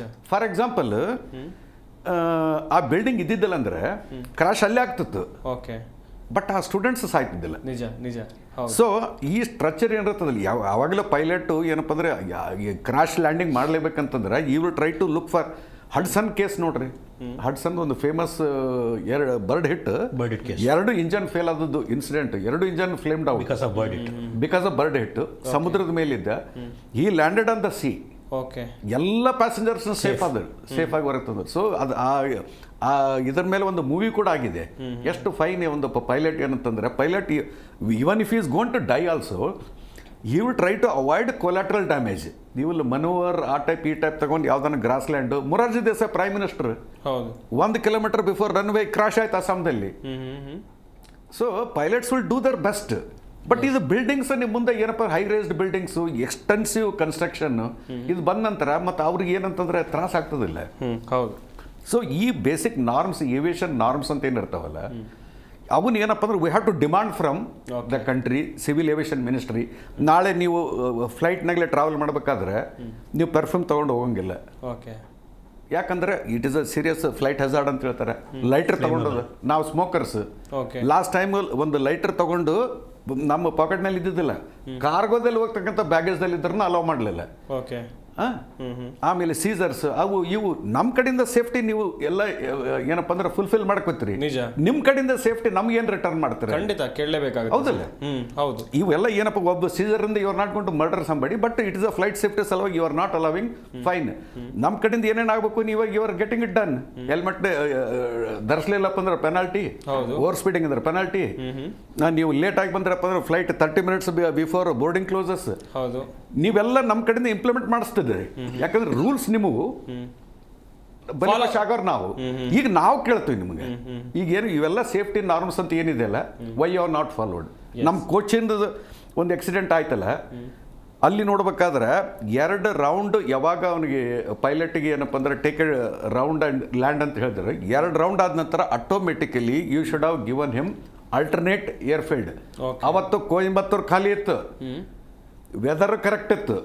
Had you been given directions, ಕೊಯಂಬತ್ತೂರ್ದಾಗ ಹೋಗಿ ಆರಾಮ್ಸೆ ಲ್ಯಾಂಡ್ ಮಾಡ್ಬೋದಾಗಿತ್ತು. ಅಂದ್ರೆ it is a ground rule ಇದೆ. 2 ರೌಂಡ್ ಅಟೆಂಪ್ಟ್ ಲ್ಯಾಂಡಿಂಗ್ ಫೇಲ್ ಆದ ಕೂಡ third you want to give alternate airfield. ಮಾಡಲಿಲ್ಲ ಅವತ್ತು. ಥರ್ಡ್ ಅಲ್ಲಿ ಬಂದು ಈ ನ್ಯೂ ದಟ್ ಏನಪ್ಪ you was gone to this thing. But ಏನು ಮಾಡ್ಬೇಕು, ಅವರೆಲ್ಲ ಎಂಪ್ಲಾಯೀಸ್, ನೌಕರ ಇವು. ಇದು ಏನಪ್ಪ ಅಂದ್ರೆ ಐ ಡು ನಾಟ್ ನೋ. ಇದು ಇನ್ವೆಸ್ಟಿಗೇಷನ್ ಭಾಳ ಇಂಟ್ರೆಸ್ಟಿಂಗ್ ಇರ್ತದೆ, ಯಾಕಂದ್ರೆ so many agencies involved. Most ಮುಖ್ಯ ಏನಪ್ಪ ಅಂದ್ರೆ ಆಕ್ಚುಲಿ ಇನ್ವೆಸ್ಟಿಗೇಷನ್ ಏನಾಯ್ತು ಅನ್ನೋದು ಪಬ್ಲಿಕ್ ಆಗಬೇಕು. ಸುಮ್ಮನೆ ಏನಪ್ಪ ಅಂದ್ರೆ ಮುಚ್ಚಿ ಏನಪ್ಪ ಅಂದ್ರೆ due to secret we are not going to tell ಅಂತ ಆ ಟೈಪ್ ಆದ್ರೆ ಇಲ್ಲಿ ಎಲ್ಲ ದೇಶದ ಪ್ರತಿನಿಧಿಗಳು ಇರುವಂತ ಕಾರಣಕ್ಕಾಗಿ ಮಾಹಿತಿ ಬಹಿರಂಗ ಆಗ್ಬೋದು ಸರ್. ನಾವು ಮಾಡಲಿಲ್ಲ ಅಂದ್ರೆ ಅವ್ರು ಮಾಡ್ತಾರೆ. ಹೌದು. ಈಗ ಏನಪ್ಪ ಡ್ರೀಮ್ ಲೈನರ್ದು ಏನಪ್ಪ ಶೇರ್ ಮಾರ್ಕೆಟ್ 7.5 ಅವತ್ತೇ ಕ್ರಾಶ್ ಆಯ್ತು ಅವತ್ತು. ನಿಜ. ಈಗ ಏನಂತಂದ್ರೆ ಈಗ ನಮ್ದು ಇದು ಕಂಟ್ರಿದ ರೆಪ್ಯುಟೇಷನ್ ಇದರಲ್ಲಿ ಬರ್ತದೆ. ಹೌದು ಸರ್. ಯಾವ ಕಂಟ್ರಿ ಈ ಬೋಯಿಂಗ್ ಯೂಸ್ ಮಾಡಾಕತ್ತಿತ್ತು, ಬೇರೆ ದೇಶದಲ್ಲಿ ಏನಪ್ಪ ಅಂದ್ರೆ ಸೇಫ್ಟಿ ಮೆಜರ್ಸ್, ಸೇಫ್ಟಿ ಪ್ರಿಕಾಷನ್ಸ್ ಅಲ್ಲಿ ಕ್ರಾಶ್ ಆಗಿಲ್ಲ. ಇಲ್ಲಿ ಅದಂತಂದ್ರೆ ಇದು ಸ್ವಲ್ಪ ನಮ್ದು ಪ್ರೆಸ್ಟೀಜನು ಕ್ವಶನ್ ಮಾರ್ಕ್ ಬರ್ತದೆ. ಇಲ್ಲಿ ಮೇಂಟೆನೆನ್ಸ್ ಯಾರು ಇದು ಮಾಡಿದ್ರೆ, ಒಂದು ಸಿಂಪಲ್ ಎಕ್ಸಾಂಪಲ್ ಕೊಡ್ತೀನಿ. ಈಗ ಯಾರಾದರೂ ಒಬ್ಬ ಸಬಟೇಜ್ ಆಕ್ಟಿವಿಟೀಸ್ ಅಂತ ಏನಂತಂದ್ರೆ ಒಬ್ಬ ಲೋಡ್ ಚಾರ್ಟ್ ಇರ್ತದೆ, ಇಷ್ಟು ಲೋಡ್ ಇದರಲ್ಲಿ ಫ್ಯೂಲ್ ಇದೆ, ಇದರ ಕಾರ್ಗೋದಲ್ಲಿ ಇಷ್ಟು ಲೋಡ್ ಇದೆ, 40 ಟನ್ ಬದಲು if you gives only 30 tons. ನಾನು ಎಕ್ಸಾಂಪಲ್ ಹೇಳಕತ್ತೀನಿ. This could be one of the ಏನಪ್ಪ ಅಂದ್ರೆ ಪ್ರೊಬಬಲ್ ಇದು ಬೈ ಮಿಸ್ಟೇಕ್ 30 ಅಂತ ಬರೆದು ಕೊಟ್ಟನಂದ್ರೆ ಪೈಲಟ್ ಏನಪ್ಪ ಅಂದ್ರೆ 30 ಟನ್ ಲಿಫ್ಟ್ ಮಾಡಕ್ಕೆ ಯಾವ ಥ್ರಸ್ಟ್ ಬೇಕು ಅಷ್ಟೇ ಅಪ್ಲೈ ಮಾಡ್ತಾನೆ. ಸಡನ್ಲಿ ರಿಯಲೈಸಸ್ ಯಾರು it is not lifting. Sir ಒಬ್ರು ಪಬ್ಲಿಕ್ ಕಾಲರ್ ಇದ್ದಾರೆ, ಅವ್ರ ಜೊತೆ ಕೂಡ ಮಾತಾಡೋಣ. ಮೋಹನ್ ಅಂತ ಮೈಸೂರಿಂದ. ಮೋಹನ್ ಅವ್ರೆ ನಮಸ್ಕಾರ. ಸರ್ ನಮಸ್ತೆ ಸರ್. ಸರ್ ನಿನ್ನೆ ಆದಂತ ದುರಂತ ವಿಚಾರವಾಗಿ ಮಾಹಿತಿ ಗೊತ್ತಿದೆಯಾ ಸರ್ ನಿಮ್ಗೆ? ಸರ್ ಈಗ ನಾನು ಬ್ಲಾಕ್ ಬಾಕ್ಸ್ ಬಗ್ಗೆ ಕೇಳಬೇಕಾಗಿತ್ತು. ಆಗ್ಲೇ ನಮ್ಮ ಅತಿಥಿಗಳು ಹೇಳ್ತಾ ಇದ್ರು ಅದ್ರ ಬಗ್ಗೆ, ಇಸ್ರೋ ವಿಜ್ಞಾನಿಗಳು ಹೇಳ್ತಾ ಇದ್ರು. ಈಗ ಬ್ಲಾಕ್ ಬಾಕ್ಸ್ ಎಲ್ಲಿರುತ್ತೆ ಸರ್ ಅದು? ಸರ್ ಹೇಳ್ಬೋದು ಅವರಿಗೆ? ಸರ್ ಆಕ್ಚುಲಿ ಬ್ಲಾಕ್ ಬಾಕ್ಸ್ ಟೈಲಲ್ಲೂ ಇರುತ್ತೆ, if I am not wrong ಫ್ರಂಟಲ್ಲೂ ಇರುತ್ತೆ. ಬೇಸಿಕಲಿ ಟೈಲಲ್ಲಿ ಇರುತ್ತೆ, ಟೈಲಲ್ಲಿ ಇರುತ್ತೆ ಬ್ಲಾಕ್ ಬಾಕ್ಸ್ ಯಾವಾಗಲೂ. ಸರ್ ಮತ್ತೆ ಇನ್ನೊಂದು, ಈಗ ಫ್ಲೈಟ್ ಈ ತರ ಕ್ರಾಶ್ ಆದಾಗ ಬ್ಲಾಕ್ ಬಾಕ್ಸ್ ಏನು ಆಗಲ್ವಾ ಸರ್? ಆಗೋದಿಲ್ಲ. ಯಾಕಂದ್ರೆ ಅದು sir black box flight crash ಆಗಿ ಸಮುದ್ರದ ತಾಳದಲ್ಲಿ ಬಿದ್ರೂ ಈಗಷ್ಟೇ ನಾವು ಡಿಸ್ಕಸ್ ಮಾಡ್ತಾ ಇದ್ರಿ, ಅದ್ರದ್ದು ಡಾಟಾ ಒಂಚೂರು ಕರಪ್ಟ್ ಆಗಲ್ಲ. Okay sir, okay. ಅದಕ್ಕೆ ಅದನ್ನ ಬ್ಲ್ಯಾಕ್ ಬಾಕ್ಸ್ ಅಂತ ಕರೆಯೋದು ಅದನ್ನ. Okay sir. ಅದೊಂದು ಕನ್ಫ್ಯೂಷನ್ ಇತ್ತು ನನಗೆ, ಅದಕ್ಕಾಗಿ ಕಾಲ್ ಮಾಡಿದ್ರು. Thank you. Yes thank you Mohan ಅವರೇ ಕರೆ ಮಾಡಿದ್ದಕ್ಕಾಗಿ. ಗಮನಿಸ್ತಾ ಇರ್ಬೋದು ವೀಕ್ಷಕರೇ, ಅತಿಥಿಗಳು ಸಾಕಷ್ಟು ಮಾಹಿತಿಯನ್ನು ಕೊಡ್ತಾ ಇದ್ರು. ಒಂದ್ ಕಡೆಯಲ್ಲಿ ಬ್ಲ್ಯಾಕ್ ಬಾಕ್ಸ್ ನಿಂದ ಏನೆಲ್ಲ ಮಾಹಿತಿಗಳು ಹೊರಬರುತ್ತೆ ಅನ್ನೋದಾಗಿ ಎಲ್ಲರೂ ಕೂಡ ಕಾಯ್ತಾ ಇದ್ದಾರೆ. ನಿಜಕ್ಕೂ ಕೂಡ ಸರ್ಕಾರದವರು ಅಥವಾ ಏರ್ಲೈನ್ಸ್ ಅವರು ಹಾಕುವಂತ ರೂಲ್ಸ್ ಗಳನ್ನ ಸಾರ್ವಜನಿಕರಾಗಿ ನಾವು ಫಾಲೋ ಮಾಡ್ತೀವಿ, ಆದ್ರೆ ನಮ್ಮ ಸುರಕ್ಷತೆಗೆ ಅವ್ರು ಏನ್ ಗ್ಯಾರಂಟಿಯನ್ನು ಕೊಡ್ತಾರೆ ಅಂತೇಳಿ ಪ್ರತಿ ಬಾರಿ ಪ್ರಶ್ನೆಗಳು ಉದ್ಭವಿಸುತ್ತೆ. ಒಂದಲ್ಲ ಎರಡಲ್ಲ 265 ಮಂದಿ ಈಗಾಗಲೇ ಪ್ರಾಣವನ್ನ ಕಳ್ಕೊಂಡಿದ್ದಾರೆ. ಒಂದ್ ಕಡೆಯಲ್ಲಿ ದುರಂತ ಅಂತ ಹೇಳಿದ್ರೆ ಹಾಸ್ಟೆಲ್ ನಲ್ಲಿ ಊಟ ಮಾಡ್ತಾ ಇದ್ದಂತ ವಿದ್ಯಾರ್ಥಿಗಳು ಕೂಡ ಸಾವಿನ ಮನೆ ಸೇರ್ಬೇಕಾಯ್ತು. ಇದೇ ವಿಚಾರದ ಕುರಿತಂತೆ ಮಾಹಿತಿಯನ್ನು ಕೊಡ್ತಾ ಇದ್ವಿ. ರಾಜಶೇಖರನ್ ಕೃಷ್ಣನ್ ಅವರನ್ನ ಮಾತನಾಡಿಸ್ತಾ ಹೋಗೋಣ, ಅವರಿಂದಲೂ ಕೂಡ ಸಾಕಷ್ಟು ಮಾಹಿತಿಯನ್ನು ಪಡ್ಕೊಳ್ಬೇಕಾಗತ್ತೆ. ಸರ್, ಇತ್ತೀಚಿನ ದಿನಗಳಲ್ಲಿ ಏರ್ ಇಂಡಿಯಾ ಮೇಂಟೆನೆನ್ಸಿ ಸರಿಯಾಗಿಲ್ಲ ಎನ್ನುವಂತ ಒಂದಷ್ಟು ಆರೋಪಗಳು, ಇದು ನಿಜಾನಾ ಸರ್? ಈ ಹಿಂದೆ ಸರ್ಕಾರದ ಕೈಯಲ್ಲಿದ್ದಂಥ ಸಂದರ್ಭದಲ್ಲಿ, ಈಗ ಟಾಟಾ ಟೆಕ್ಕಿಗೆ ಸೇರಿದ ನಂತರದಲ್ಲಿ ಚೆನ್ನಾಗಿದೆಯಾ ಏರ್ ಇಂಡಿಯಾ ಮೇಂಟೆನೆನ್ಸಿ? ಬೇರೆ ಕಂಟ್ರಿಗಳ ಏರ್ಲೈನ್ಸ್ಗೆ ಹೋಲಿಸಿದ್ರೆ ನಮ್ಮ ಏರ್ ಇಂಡಿಯಾ ಬೆಟರ್ ಅಂತೀರಾ, ಹೇಗೆ ಸರ್? ಸರ್, ಫಸ್ಟು ಏರ್ ಇಂಡಿಯಾ ಇರಬೇಕಾದ್ರೆ ಹೌದು ಎಕ್ಸಿಟ್ ಟೈಮಲ್ಲಿ ಇಶ್ಯೂಸ್ ಇತ್ತು. ಟಾಟಾ ತೊಗೊಂಡ್ಮೇಲೆ they are all rectifying it. 100% ಅವರು ಇದ್ದಾರೆ ಅಂತ ನಾನು ಇದು ಕೊಡ್ತೀನಿ, but they are rectifying it. But it is in line with the need of the society. ಚೆನ್ನಾಗಿ ಮೇಂಟೈನ್ ಮಾಡ್ಕೊಂಡು ಹೋಗ್ತಿದ್ದಾರೆ. All flights are very well maintained. ಯಾವುದು ಇವ್ರ ತಂದು ಏನೇನು ಪರ್ಚೇಸ್ ಮಾಡಿದಾರೋ, ಏರ್ ಇಂಡಿಯಾದೇನಿತ್ತು, ವಿಸ್ತಾರ ಅದೇನಿತ್ತು, ಎಲ್ಲ ಇವರು ಟಾಟಾ ಅವರು ಚೆನ್ನಾಗಿ ಮಾಡ್ತಾ ಇದ್ದಾರೆ. But it is all very well maintained. ಇರ್ತವೆ ಊಹಾಪೋಹಗಳು ಇರ್ತವೆ, ಅವ್ರು ಸರಿ ಮಾಡ್ತಿಲ್ಲ, ಇವ್ರು ಸರಿ ಮಾಡ್ತಿಲ್ಲ, ಟ್ರಾನ್ಸಿಟ್ ಟೈಮಲ್ಲಿ ಅವೆಲ್ಲ ಆಗ್ತವೆ. But Tata is doing a good job on that. Tata is keeping it up, quality maintain ಎಲ್ಲ ಮಾಡ್ತಿದ್ದಾರೆ. It's doing good job. Yes Venkatesh sir, ಈಗಷ್ಟೇ ಹೇಳ್ತಾ ಇದ್ದೆ ನಾನು ಕೂಡ, ಏರ್ ಇಂಡಿಯಾ ಬಗ್ಗೆ ಒಂದಷ್ಟು ಕಂಪ್ಲೇಂಟ್ಗಳನ್ನು ಸಾಮಾನ್ಯವಾಗಿ ನಾವು ಕೇಳ್ತಾ ಇರ್ತೀವಿ. ಇದು ನಿಜಾನ ಸರ್? ಈ ಕಂಪ್ಲೇಂಟ್ಗಳು ಬೇರೆ ಏರ್ಲೈನ್ಸ್ ಕಂಪೇರ್ ಮಾಡ್ಬೋದು ಸರ್ ಅಂತ ಹೇಳಿದ್ರೆ ಬೇರೆ ದೇಶಗಳ ಏರ್ಲೈನ್ಸ್ ಜೊತೆಯಲ್ಲಿ? ಈಗ ನೋಡಿ, ಈಗ ಏರ್ಕ್ರಾಫ್ಟ್ ಏವಿಯೇಷನ್ ಇಂಡಸ್ಟ್ರಿಯಲ್ಲಿ ಏನಂತಂದ್ರೆ you have to work with 0 error syndrome. Okay okay. ಅಂದರೆ ಒಂದು ಪರ್ಸೆಂಟ್ ಫಾಲ್ಟ್ ಕೂಡ ಈಗ ಇಂಡಿಗೋ ಇರ್ಬೋದು, ಇಂಡಿಯನ್ ಏರ್ಲೈನ್ಸ್ ಇರ್ಬೋದು, ಇದು ಬೇರೆ ಏರ್ಕ್ರಾಫ್ಟ್ಸ್ ಇರ್ಬೋದು, ಇದರಲ್ಲಿ ಮಿಸ್ಟೇಕ್ ಆಗಕ್ಕೆ ಸ್ಕೋಪೇ ಇರಬಾರ್ದು. ಈಗ ನೋಡಿ ರೀಸೆಂಟ್ಲಿ ಇಂಡಿಗೋ ಒಂದು ಫ್ಲೈಟ್ ಡೆಲ್ಲಿ ಟು ಶ್ರೀನಗರ್ ಹೋಯ್ತು. ಕಂಪ್ಲೀಟ್ಲಿ ನೋಸ್ ಡಿಸ್ಟ್ರಾಯ್ ಆಗಿತ್ತು. Completely nose was destroyed, but everybody is safe. But ಪ್ರಶ್ನೆ ಬರೋದು ಏನಪ್ಪ ಅಂದ್ರೆ, ಈ ಕಂಡೀಷನ್ ಆಗೋವರೆಗೆ ನೀನು ಯಾಕೆ ಈ ಕೂಡ ಕಮ್ ಬ್ಯಾಕ್ ಟು ಜಮ್ಮು? ಹೌದು ಹೌದು. ಇಷ್ಟು ರಿಸ್ಕ್ ಯಾಕೆ ತೊಗೊಳಕ್ ಹೋದಿ? ಹೌದು, ಫ್ಲೈ ಮಾಡ್ತಾನೆ ಇತ್ತು ವಿಮಾನ. ಸೊ ಇದು ಏನಪ್ಪ ಅಂದ್ರೆ ಕೆಲವೊಮ್ಮೆ ಓವರ್ ಕಾನ್ಫಿಡೆನ್ಸ್, ಕೆಲವೊಂದು ಏನಾದ್ರು ಹೇಳ್ತಾರೆ ಅಂದ್ರೆ ಪೈಲಟ್ಸ್ ಕೆಲವೊಂದು ಓವರ್ ಕಾನ್ಫಿಡೆನ್ಸ್ ಅನ್ನು ಕೆಲವೊಂದು ಕಾರಣ ಆಗ್ತದೆ. But unfortunately in all such accidents actually story ಹೇಳೋದಕ್ಕೆ ಪೈಲಟ್ಸ್ ಇರೋದಿಲ್ಲ, ಅವರು ಆತ್ಮರಾಗಿರ್ತಾರೆ. ಸೊ ಆಕ್ಚುಲಿ ಏನಪ್ಪ ಅಂದ್ರೆ ಕೆಲವೊಮ್ಮೆ over confidence also kills. Second, maintenance ಇಳಿದ ಬಗ್ಗೆ ಈಗ ನೋಡ್ರಿ, ಇದು ಅದರಲ್ಲಿ ಯಾರಾದ್ರೂ ಶಾರ್ಟ್ಕಟ್ ತೊಗೊಂಡ್ರೇನು ಇದೇನು ನಡೀತದ ಬಿಡ ಅಂತಕ್ಕೊಂದು ಕೆಲವರು ಹೇಳ್ತಾರೆ. ಈಗ ಏನಪ್ಪ ಅಂದ್ರೆ ಇದೇ ಸೇಮ್ ಬೋಯಿಂಗ್ ಇಂಡಸ್ಟ್ರಿ, ಈ ಎರಡು ಒಂದು ಬೋಯಿಂಗ್ ಇಂಡಸ್ಟ್ರಿ ಅಮೇರಿಕದ್ದು, okay, Airbus European countries, European ನಡುವೆ ಕಾಂಪಿಟೇಷನ್ ಇರ್ತದೆ. ನಮ್ಮ ಏರ್ಕ್ರಾಫ್ಟ್ ಬೈ ಮಾಡ್ತಾರೋ, ಅವ್ರು ಏರ್ಕ್ರಾಫ್ಟ್ ಬೈ ಮಾಡ್ತಾರೋ. ಒಬ್ಬವನು ಏನಪ್ಪ ಅಂದ್ರೆ ವಿಸಿಲ್ ಬ್ಲೋವರ್. ಓಕೆ, ಯಾಕಂದ್ರೆ ಅಲ್ಲಿ ಬೋಯಿಂಗ್ದಲ್ಲಿ ಕೆಲಸ ಮಾಡ್ತಕ್ಕಂಥ ಒಂದು ವ್ಯಕ್ತಿ ಅವು ಏನಪ್ಪ ಅಂದ್ರೆ ಈ ಬಿಕೆಮ್ ಎ ವಿಸಲ್ ಬ್ಲೋವರ್. ಈ ಸೈಡ್ ಜಾರ್ಜ್ ಬ್ರಿನೆಟ್ ಅಂತ ಅಷ್ಟು ಏನೋ ಒಂದು ಹೆಸರು ಇದೆ ನಾನು ಇದು ನೋಡಿದ ಪ್ರಕಾರ. ಅವ್ನು ವಿಸಿಲ್ ಬ್ಲೋವರ್ ಆದ ಕೂಡಲೇ within 2 days he was killed. ಮಾತ್ರ ಈ died A mysterious death. Mysterious death ಅಂದ್ರೆ ಎಲ್ಲಿಂದ ಆಕ್ಸಿಡೆಂಟ್ ಆದರೆ still okay, bullet shot. So ಈ ಥರ ಆದರೆ ಅಂದರೆ ಡೌಟ್ ಬರ್ತವೆ. ಕೆಲವೊಂದು ಪಾರ್ಟ್ಸ್ ಕಂಪ್ರಮೈಸ್ ಮಾಡಿದ್ರೇನು, ಮೆಟಲರ್ಜಿ ಇದು ಮಾಡಿದ್ರೇನು. ಇವತ್ತೇನಂತಂದ್ರೆ ಲಾಟ್ ಆಫ್ ಮ್ಯಾನುಫ್ಯಾಕ್ಚರಿಂಗ್ ಇರ್ತದೆ, ಈ ಪಾರ್ಟ್ ಸಿಗಲಿಲ್ಲ, ಈ ದೇಶದಿಂದ ಇಂಪೋರ್ಟ್ ಮಾಡ್ಕೊಂಡು ಫಿಟ್ ಮಾಡ್ರಿ. ಈಗ ಫಾರ್ ಎಕ್ಸಾಂಪಲ್ ನಿಮ್ಮ ಗಾಡಿನೇ ನಡೆಸ್ತಿರ್ತೀರಿ, ನಿಮ್ದು 2 ಸೈಡ್ ವ್ಯೂ ಮಿರರ್ಸ್ ಇರ್ತವೆ ಇಂದಿನ ಟ್ರಾಫಿಕ್ ನೋಡೋದಕ್ಕೆ, plus there is a driver seat ಹತ್ರ ಒಂದು ಮಿರರ್ ಇರ್ತದೆ. Even if it is not there, ಈ ಕೆಲಸ ಅಂತ ನಡೀತದೆ. So for example cost cut down ಮಾಡ್ಬೇಕಂತ ಒಂದು ಮಿರರ್ ತೆಗೆದಂದ್ರೆ ನಾನು, ಅವಾಗ ಏನಾಗ್ತದೆ ಅಂತಂದ್ರೆ ಈ ಮಳೆ ಬರ್ಬೇಕಾದ್ರೆ 2 ಬ್ಲರ್ಡ್ ಆಗಿಬಿಡ್ತವೆ. Now you require the mirror in the centre. So no part is useless or something. ಇದು ನಾವು ಸುಮ್ಮನೆ ಡಿಸ್ಕಸ್ ಮಾಡ್ತಾ ಇರ್ತೀವಿ. ಇದು ಏನಂತಂದ್ರೆ maintenance is a very very very important thing. ಯಾಕಂದ್ರೆ ಪೈಲಟ್ ಈಚ್ ಆ್ಯಂಡ್ ಎವ್ರಿಥಿಂಗ್ ಸುಮ್ಮನೆ ಕರ್ಸರಿ ಲುಕ್ಸ್ ಏನಪ್ಪ ಅಂದ್ರೆ ಮೇಜರ್ ಥಿಂಗ್ಸ್ ಹಿಂಗೆ ನೋಡ್ತಾನೆ ಟೇಕ್ ಆಫ್ ಮಾಡ್ಬೇಕಾದ್ರೆ. ಬಟ್ ಆಕ್ಚುಲಿ ಇಂಜನ್ ಮೇಂಟೆನೆನ್ಸ್ ಇರ್ಬೋದು, ಫ್ಯೂಲ್ ಏನಪ್ಪ ಕಂಟಾಮಿನೇಟೆಡ್ ಫ್ಯೂಲ್ ಅಂತನೂ ಒಂದು ಸುಳ್ಳು ಇದೇನಪ್ಪ ಅಂದ್ರೆ ಇದಿದೆ, that could be possible. Or runway clearly ಯಾವ್ದಾರ ಒಂದು ಫಾರಿನ್ ಆಬ್ಜೆಕ್ಟ್ ಏನೋ ಒಂದು ಇದಿರ್ಬೋದು, ದಟ್ ಗಾಟ್ ಸಕ್ಡ್ ಇನ್, ಏನೋ ಫ್ಯಾಕ್ಟರ್ಸ್. ಯಾಕಂದ್ರೆ ಸುಮ್ಮನೆ ಕ್ರ್ಯಾಶ್ ಆಗೋದಿಲ್ಲ. ಇದಂತೂ ಏನಂತಂದ್ರೆ within 60 seconds after being airborne it is gone. ಮತ್ಲಬ್ ಸರ್, ಈಗ ರನ್ವೇಯಿಂದ ಟೇಕ್ ಆಫ್ ಆದಂಥ ವಿಮಾನಕ್ಕೆ ಬೇರೆ ಆಪ್ಷನ್ಗಳು ಏನೇನಿರುತ್ತೆ ಸರ್? ಈಗ ರನ್ವೇದಿಂದ ಟೇಕ್ ಆಫ್ ಆದ ಕೂಡಲೇ ಈಗ ಬೈ ಚಾನ್ಸ್ ಆ ಥ್ರಸ್ಟ್ ಸಿಗಲಿಲ್ಲ, ಇಂಜನ್ ಫ್ಲೇಮ್ ಔಟ್ ಆಗಲಿಲ್ಲ ಅಂದ್ರೆ ಬೆಂಕಿ ಹತ್ತಲಿಲ್ಲ. ಇಲ್ಲಿ ಬೆಂಕಿ ಹತ್ತಿಲ್ಲ ಇಲ್ಲಿ. ಯಾಕಂದ್ರೆ ಸ್ವಲ್ಪ ಬೆಂಕಿ ಹತ್ತಿತ್ತಪ್ಪ ಅಂದ್ರೆ ಸ್ಮೋಕ್ ಹೊರಗೆ ಬರ್ತದೆ. ದ ಫಸ್ಟ್ ಥಿಂಗ್ ಆ ವಿಂಡ್ಗೆ ಆ ಸ್ಪೀಡ್ಗೆ ಏನಂತಂದ್ರೆ it is just 600 feet above. 600 technically 400 feet. ಯಾಕಂದ್ರೆ Ahmedabad it self is 200 feet high above C level. 600 feet ಏನು ತೋರಿಸ್ತಾರಲ್ಲ, ಆಕ್ಚುಲಿ 400 feet ಅಷ್ಟು ಹೈಟ್ ಗೇನ್ ಮಾಡಿದ್ದಾರೆ. ಅಷ್ಟರಲ್ಲೇ ಇದಾಗಿದೆ. ಈಗ ಏನಪ್ಪ ಅಂದ್ರೆ ಅಲ್ಟರ್ನೇಟ್ ಬೈ ಚಾನ್ಸ್ ಇಂಜನ್ ಏನಾದ್ರೂ ಒಂದು ಇಂಜನ್ ಬರ್ಡ್ ಹಿಟ್ ಅದಾಗಿತ್ತಂದ್ರೆ ಮೇಡೇ ಕಾಲ್ ಕೊಟ್ಟ ನಂತರ then you would have been given ಎಲ್ಲ ರೆಸ್ಟ್ ಆಫ್ ದ ಏರ್ಕ್ರಾಫ್ಟ್ಸ್ನೆಲ್ಲ ಸೈಡ್ಗಿಟ್ಟು ಅವ್ರಿಗೆ ಏನಪ್ಪ ಸೇಫ್ ಲ್ಯಾಂಡಿಂಗಿಗೆ ಇದು ಕೊಡ್ತಿದ್ರು. ಬೈ ಚಾನ್ಸ್ ಇಂಜನ್ ಒಂದು ಬರ್ನ್ ಆಗಿತ್ತು, ಇನ್ನೊಂದು ರನ್ನಿಂಗ್ದಾಗ ಇಲ್ಲಿತ್ತಂದ್ರೆ. ಸಿ ಫಾರ್ ಎಕ್ಸಾಂಪಲ್ ಇದು ಏನಪ್ಪ ವಾಸ್ ವೆರಿ ಕ್ಲೋಸ್ ಬೈ, ಒಂದು ಜಸ್ಟ್ 1 kilometer ದೂರ ಇದೆ, 600 feet ಹೈ ಇದೆ. ಈಗ ಬೈ ಚಾನ್ಸ್ ಇದೆ ಒಂದು 20,000 feet ಹೈ ಅಥವಾ ಒಂದು 175 kilometers away from the air field ಇತ್ತಪ್ಪ, ಅದು ಕಂಡೀಷನ್, ಅದು ಸಿಚುವೇಶನ್ ಬೇರೆ. ಅದಕ್ಕೇನಂತ ಮೇಡೇ ಕಾಲ್ ಕೊಟ್ಟ ನಂತರ it is an emergency. ATC ಅವ್ರಿಗೆ ಹೆಲ್ಪ್ ಮಾಡಬೇಕು, ಅವ್ರಿಗೆ ರೆಸ್ಕ್ಯೂ ಮಾಡಬೇಕು. ಅಂದ್ರೆ ರೆಸ್ಕ್ಯೂ ಮಾಡ್ಬೇಕಂದ್ರೆ ಇಲ್ಲಿ ರನ್ವೇದಲ್ಲಿ ಇರ್ತ ಏರ್ಕ್ರಾಫ್ಟ್ಸ್ ಕ್ಲಿಯರ್ ಮಾಡಬೇಕು, ಫೈರ್ ಟೆಂಡರ್ಸ್ ಕರಿಬೇಕು. ಏನಪ್ಪ NDRF ಟೀಮ್ ಏನಾದರೂ ಬೈ ಚಾನ್ಸ್ ಡಿಸಾಸ್ಟರ್ ಆದ್ರೆ ಅದನ್ನು ಇದು ಮಾಡ್ಬೇಕಂತ ಕರಿಬೇಕು. ಸೊ ಇದೆಲ್ಲ ಇದು so many sequences ಇದಿರ್ತದೆ.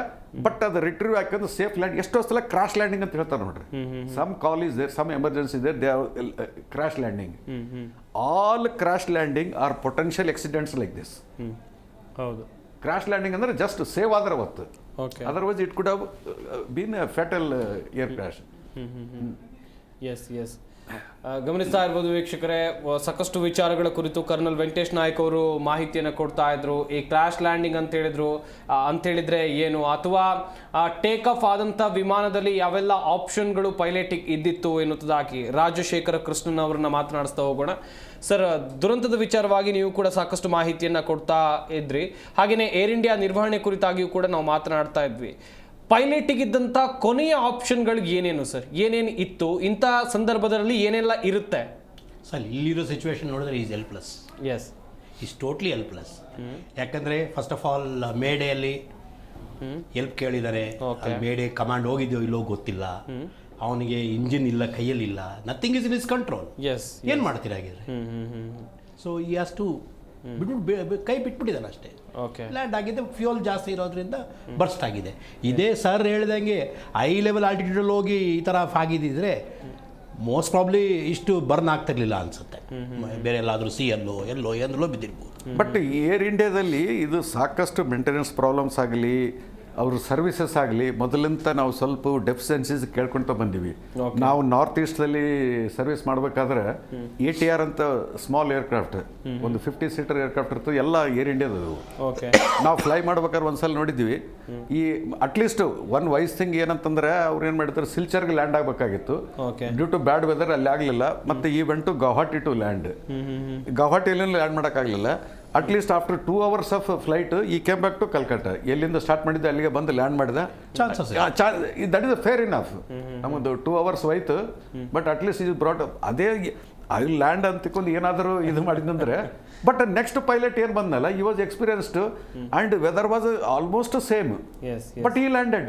It depends upon pilot. ಅಲ್ಲ ಸರ್, ಒಂದು ಕ್ವೆಶನ್ ಇರೋದಿಲ್ಲಿ, 1976ರಿಂದ ಇಲ್ಲಿ ತನಕ 2025 ತನಕ ಇಂಡಿಯಾದಲ್ಲಿ ಆಗಿರುವಂತಹ ವಿಮಾನ ದುರಂತದಲ್ಲಿ ಅತಿ ಹೆಚ್ಚು ಏರ್ ಇಂಡಿಯಾ ಹೆಸರುಗಳು ಕೇಳಿ ಬರುತ್ತೆ. ಯಾಕೆ ಸರ್ ಹಿಂಗೆ ಅಂತೇಳಿ?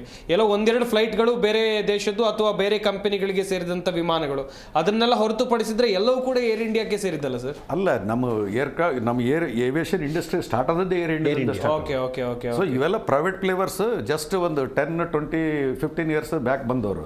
ಅದಕ್ಕಿಂತ ಮೊದಲು basic airline was Indian airlines. So ಸ್ವಲ್ಪ ಇಂಥವೆಲ್ಲ ಇನ್ಸಿಡೆಂಟ್ ಆಗೋದು ಸಹಜ. ಬಟ್ ಅದನ್ನ ಏನಂತಂದ್ರೆ ನಾವು ಹೇಳಿದ್ವಲ್ಲ, maintenance services, government employees attitude ಒಂಥರ ಇರ್ತದೆ. ಗೌರ್ಮೆಂಟು ಪ್ರೈವೇಟ್, ಈಗ ಇಂಡಿಗೋ ನೋಡಿದೆ, ಯಾರು ಮೇಂಟೈನಿಂಗ್ ಏನಂತಂದ್ರೆ ಎಲ್ಲ ಸೇಫ್ಟಿ ಆಗಲಿ, ಟೈಮಿಂಗ್ಸ್ ಆಗಲಿ ಫಸ್ಟ್ ಕ್ಲಾಸ್ ಆಗಿ ಮೇಂಟೈನ್ ಮಾಡ್ತಿರ್ತಾರೆ. ಅದ್ರ ಜೊತೆಗೆ ಅವ್ರದ್ದು ರೆಪ್ಯುಟೇಷನ್ ಕೂಡ ಇದೆ. ನಾಳೆ ಏನಂತಂದ್ರೆ ನೀವು ಬೈ ಚಾನ್ಸ್ 100% ಫೈನ್ ಏರ್ಕ್ರಾಫ್ಟ್ ಇದನ್ನು ಏರ್ ಇಂಡಿಯಾದಲ್ಲಿ ಕೂಡಬೇಕಾದ್ರೆ ಮನುಷ್ಯರು ಸ್ವಲ್ಪ ಒಂದು ಇಂದ ಮುಂದೆ ನೋಡ್ತಾರೆ. ಸೊ ಆ ಥರ ಒಂದು ಭಯ ಏನಪ್ಪ ಅಂದ್ರೆ ಸೈಕಲಾಜಿಕಲ್ ಫಿಯರ್ ಡೆವಲಪ್ ಆಗ್ತದೆ, at least for some days. So ಇದನ್ನ ಏನಪ್ಪ ಅಂದ್ರೆ ವಿ ಹ್ಯಾವ್ ಟು ಏನಪ್ಪ ಅಂದ್ರೆ ಅಲ್ಲಿ we have to take them to task. Airline, air India ಇರ್ಬೋದು, ನಾಳೆ ಏನಪ್ಪ ಅಂದ್ರೆ ಇಂಡಿಗೋ ಇರ್ಬೋದು, they should not be left scot free. What happened, ನಾವು ಟ್ರುತ್ ಶುಡ್ ಕಮ್ ಔಟ್. ನಾವು ಪಾಠ ಕಲಿಬೇಕಲ್ಲಿ. ಈ ಚರ್ಕೆ ದಾದರಿಯಲ್ಲಿ mid air collision near Haryana, about Delhi only, ಒಂದು ರಷ್ಯನ್ ಏರ್ಕ್ರಾಫ್ಟ್, ಒಂದು ಇದೇ ಇಂಡಿಯನ್ ಏರ್ಲೈನ್ಸ್ ಸೌದಿ ಅರೇಬಿಯಾಗೆ ಹೋಗ್ತಾ ಕರೆದು. What was the mistake? ಇವ್ರು ಏನಪ್ಪ ಅಂದ್ರೆ ATC ಏನು ಯು ಮೇಂಟೈನ್ ದಿಸ್ ಹೈಟ್ ಅಂತ ಹೇಳ್ತಿದ್ನಲ್ಲ, ಫೀಟು ಮತ್ತು ಮೀಟರ್ಗೆ ಕನ್ಫ್ಯೂಷನ್ ಆಯ್ತು. ಅವರು ಮೀಟರ್ದಲ್ಲಿ ಕನ್ಸಿಡರ್ ಮಾಡಿದ್ರು, ಇವನು ಫೀಟ್ದಲ್ಲಿ ಹೇಳಿಬಿಟ್ಟೆ. ಒಂದು aircraft between aircraft at least 1 kilometer 2 kilometers gap ಇರಬೇಕು. ಅದು ಎಷ್ಟು ಆಯ್ತಪ್ಪ ಅಂದ್ರೆ ಎಟ್ ದಟ್ ಹೈಟ್ ಏನಪ್ಪ ಅಂದ್ರೆ 20-25,000 ಹೈಟ್ದಲ್ಲಿ ಹೆಡ್ ಟು ಹೆಡ್ ಕೊಲಿಷನ್ ಆಗಿದೆ ಅಂದ್ರೆ ಕಾಂಟ್ ಬಿಲೀವ್. ಕೊನೆಯದಾಗಿ ರಾಜಶೇಖರನ್ ಅವರನ್ನ ಕೇಳ್ತಾ ಹೋಗೋಣ ಸರ್. ಈಗ ವಿಮಾನಯಾನ ಇಲಾಖೆ ವಹಿಸಬೇಕಾದಂಥ ಮುನ್ನೆಚ್ಚರಿಕಾ ಕ್ರಮಗಳು ಏನೇನು? ಇನ್ನೊಂದು ಕಡೆಯಲ್ಲಿ ಇಂಟರ್ನ್ಯಾಷನಲ್ ದುರಂತ ಅಂತ ಹೇಳಿದ್ರೆ ಇದು ಇದರಲ್ಲಿ ಅನ್ಯ ದೇಶದ ಪ್ರಜೆಗಳು ಇದ್ದಂಥ ಕಾರಣಕ್ಕಾಗಿ, ಬೇರೆ ದೇಶಗಳು ಪ್ರಜೆಗಳು ಇದ್ದಂಥ ಕಾರಣಕ್ಕಾಗಿ ಭಾರತದ ಮಾನ ಮರ್ಯಾದೆ ಪ್ರಶ್ನೆ ಸರ್. ಒಂದು ಇಂಟರ್ನ್ಯಾಷನಲ್ ಲೆವೆಲಲ್ಲಿ ನೋಡುವಂಥ ದೃಷ್ಟಿ, ಇದು ಭಾರತದ ಒಂದು ವಿಮಾನ ಈ ರೀತಿ ಆಯಿತು, ಇದರಲ್ಲಿ ಬೇರೆ ಬೇರೆ ದೇಶದ ಪ್ರಜೆಗಳು ಇದ್ರು ಎನ್ನುವಂಥ ದೃಷ್ಟಿಯಿಂದ ಕೂಡ ಸಾಕಷ್ಟು ಚರ್ಚೆಗಳಾಗುತ್ತೆ. ಮುಂದೆ ಏನೆಲ್ಲ ಆಗ್ಬೋದು ಸರ್? Sir, it is too early to talk about that. Yes. The reason is one, black box information ಇನ್ನೂ ಇಲ್ಲ. ಎಸ್. ಬ್ಲ್ಯಾಕ್ ಬಾಕ್ಸ್ ಇಲ್ಲಿ ಹೌದು, ನೀವು ಹೇಳ್ದಂಗೆ 53 ಜನ UK-ನವ್ರು ಇದ್ರು ಅದರಲ್ಲಿ. ಹೌದು. ಸೊ ಇಂಟರ್ನ್ಯಾಷನಲ್ ರೆಸ್ಪೆಕ್ಟ್ ನಮ್ಮ ಕೈಯಲ್ಲಿದೆ ಈಗ ಅದನ್ನು. ಸೊ ಅಂಟಿಲ್ ಬ್ಲ್ಯಾಕ್ ಬಾಕ್ಸ್ ಇದು ರಿವೀಲ್ ಆಗೋ ತನಕ ಏನು ಮುನ್ನೆಚ್ಚರಿಕೆ ಕ್ರಮ ತಗೋಬೇಕು ಅನ್ನೋದು ಹೇಳೋದು ಭಾರಿ ಕಷ್ಟ ಇದೆ. ಖಂಡಿತ ಏನಾದರೂ ಬೈ ಚಾನ್ಸ್ ಇದು ಆಗ್ಲಿಕ್ಕಿಲ್ಲ. ಯಾಕಂದರೆ this is a flight which has come from some other place and landed here and taken off. So ಅಲ್ಲಿಂದ ಬಂದು ಇಲ್ಲಿ ಲ್ಯಾಂಡ್ ಆಗಿದೆ ಅಂತಂದರೆ ಇಲ್ಲಿ ಇನ್ ಬಿಟ್ವೀನ್ ಇವರು ಇನ್ಸ್ಪೆಕ್ಷನ್ ಕರೆಕ್ಟಾಗಿ ಆಗಿದೆಯಾ ಇಲ್ಲ, ಬೈ ಚಾನ್ಸ್ ಅಲ್ಲಿಂದ ರಿಪೋರ್ಟ್ ಸರಿ ಇದೆ ಅಂತ ಇವರು ಹ್ಯೂಮನ್ ಆಯಿತು ರೆಡಿ ಟೇಕ್ ಮಾಡಿ ಕಳಿಸಿದ್ರೆ, then we have to take the total responsibility that this type of mistakes should not happen ಅನ್ನೋದಕ್ಕೆ ಎತ್ಕೊಬೇಕಾಗತ್ತೆ ಅಷ್ಟೇ. Point to be noted sir. Yes. Colonel Venkatesh Nayak sir, ಈಗ ಕೊನೆಯದಾಗಿ ಏನು ಹೇಳ್ತೀರಾ ಸರ್, ನಮ್ಮ ವೀಕ್ಷಕರಿಗೆ ಆಗಿರ್ಬೋದು ಅಥವಾ ತನಿಖೆ ವಿಚಾರಕ್ಕೆ ಕುರಿತಂತೆ ಆಗಿರ್ಬೋದು, ಚುಟುಕಾಗಿ ಹೇಳ್ತಾ ಹೋಗೋದಾದ್ರೆ ಸರ್? ನಮ್ದು ಹೇಳ್ಬೇಕಂದ್ರೆ ಇದು ನೋಡು 3 ಇಂಟರ್ನ್ಯಾಷನಲ್ ಏಜೆನ್ಸಿ ಇದರಲ್ಲಿ ಇನ್ವಾಲ್ವ್ ಆಗ್ತಾರೆ. ಓಕೆ. ಒಂದು aircraft manufacturer America, okay, Boeing. ನಾವು ಏರ್ ಇಂಡಿಯಾದ ಭಾರತದಿಂದ, ಆಮೇಲೆ ಟೆಕ್ನಿಕಲ್ ಟೀಮು, ಓಕೆ, ಆಮೇಲೆ UK-ದಿಂದ ಒಂದು ಟೀಮ್ ಬರ್ತದೆ. ಎಲ್ಲರೂ ಇನ್ವೆಸ್ಟಿಗೇಷನ್ ಮಾಡಿದ ನಂತರ ಆಕ್ಚುಲಿ ಸ್ಟೋರಿ ಏನಪ್ಪ ಅಂದ್ರೆ ಹೊರಗೆ ಬರ್ಬೇಕು, ಅದು ಹೌದು ಸರ್, ಪಬ್ಲಿಕ್ ಗೊತ್ತಾಗಬೇಕು. ಇಫ್ ಯು ರ್ಯಾಪಿಡ್ ಅಪ್ ಮತ್ತು ಅನದರ್ ಆಕ್ಸಿಡೆಂಟ್ ಇದೇ ಥರ ಆದಾಗ ಏನಂತ 3 ಕಂಟ್ರೀಸ್ ಏಜೆನ್ಸಿ ಇರುವಾಗ ಮ್ಯಾಟರ್ ಹೊರಗೆ ಬರ್ಬೋದಲ್ಲ ಸರ್? ಬರ್ತದೆ, ಬರಲೇಬೇಕು. You cannot hide. ಅದೊಂದು. ಎರಡನೇದು ಏನಪ್ಪ ಅಂದ್ರೆ ಪಬ್ಲಿಕ್ ಪ್ರೆಷರ್. ಸುಮ್ಮನೆ ಪಬ್ಲಿಕ್ ಏನಪ್ಪ ರೀಲ್ಸ್ ವಿಡಿಯೋ ಮಾಡಬಾರ್ದು. ಈಗ ಇದೇನಪ್ಪ ಅಂದ್ರೆ you are also flying after air ಸ್ಪೇಸ್ದಲ್ಲಿ, ಪ್ರತಿಯೊಂದು ಏರ್ ಫೀಲ್ಡ್ದಲ್ಲಿ ನೀವು ಬೆಂಗಳೂರು ಏರ್ಪೋರ್ಟ್ದಲ್ಲಿ ಸುಮ್ಮನೆ ಹೊರಗಡೆ ಒಂದು ರೋಡಲ್ಲಿ ನಿಂದ್ರೆ ನೀವು every 5 minutes there is one take off and one landing. Look at the traffic. ಇವತ್ತೆಲ್ಲ ನಾಳೆ ನೀವು ಪ್ರಯಾಣ ಮಾಡ್ತೀರಿ, ನೀವು ಪ್ರಯಾಣ ಮಾಡಲಿಲ್ಲಪ್ಪ ಅಂದ್ರೆ ನಿಮ್ಮ ಮನೆ ಪಕ್ಕದಲ್ಲಿ ಬಂದು ಏರ್ಕ್ರಾಫ್ಟ್ ಬೀಳ್ಬೋದು. ಇಲ್ಲಿ ಇದಾಯ್ತಲ್ಲ ಆ type. So you should be considered, government should be always under pressure. Okay. ನಾವೇನಪ್ಪ ಅಂದ್ರೆ ಅವ್ರದ್ದು ರೂಲ್ಸ್ ರೆಗ್ಯುಲೇಷನ್ಸ್ ಮೇಂಟೆನೆನ್ಸ್ ಏನಂತಂದ್ರೆ ಯಾವ ಥರ ಏರ್ಕ್ರಾಫ್ಟ್ ಬೈ ಮಾಡ್ತೀವಿ ಅದು ಇದು ಎಲ್ಲ ಏನಂತಂದ್ರೆ public will take us to task ಅಂತ ಅವ್ರ ಮೈಂಡಲ್ಲಿ ಬರಬೇಕು. ಎಸ್. ಸಾಕಷ್ಟು ವಿಚಾರಗಳ ಕುರಿತು ಮಾಹಿತಿಯನ್ನು ಕೊಟ್ರಿ ಸರ್. ನಮ್ಮ ಈ ಚರ್ಚಾ ಕಾರ್ಯಕ್ರಮದಲ್ಲಿ ಭಾಗಿಯಾದಂಥ ಇಸ್ರೋ ವಿಜ್ಞಾನಿ ರಾಜಶೇಖರ ಕೃಷ್ಣನ್ ಹಾಗೆಯೇ ನಿವೃತ್ತ ಸೇನಾಧಿಕಾರಿ ಕರ್ನಲ್ ವೆಂಕಟೇಶ್ ನಾಯಕ್ ಇಬ್ಬರಿಗೂ ಕೂಡ ಧನ್ಯವಾದಗಳು. ಚರ್ಚೆಯಲ್ಲಿ ಭಾಗಿಯಾಗಿ ಸಾಕಷ್ಟು ಮಾಹಿತಿಯನ್ನು ಕೊಟ್ಟಿದ್ದಕ್ಕಾಗಿ.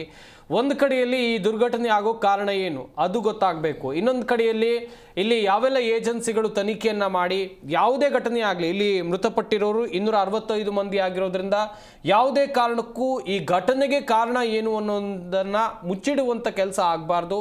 ಹಾಗೆಯೇ ಜನರು ಕೂಡ ಎಚ್ಚೆತ್ಕೊಳ್ಬೇಕಿದೆ. ಬರೀ ರೀಲ್ಸು ಅಥವಾ ಸೋಷಿಯಲ್ ಮೀಡಿಯಾಗಳಲ್ಲಿ ಪೋಸ್ಟ್ ಹಾಕೋದು ಮಾತ್ರ ಅಲ್ಲ, ನೀವು ಕೂಡ ಜವಾಬ್ದಾರಿಯುತರಾಗಿ ವರ್ತಿಸಬೇಕು. ಯಾಕಂತ ಹೇಳಿದ್ರೆ ಮುಂದೊಂದು ದಿನದಲ್ಲಿ ನೀವು ಕೂಡ ವಿಮಾನದಲ್ಲಿ ಪ್ರಯಾಣ ಮಾಡೋರಾಗಿರಬಹುದು. ಇದಾಗಿತ್ತು ಇವತ್ತಿನ ಚರ್ಚಾ ವಿಷಯ. ನೋಡ್ತಾರೆ ಜಿ ಕನ್ನಡ ನ್ಯೂಸ್, ಸತ್ಯವೇ ಸುದ್ದಿಯ ಜೀವಾಳ.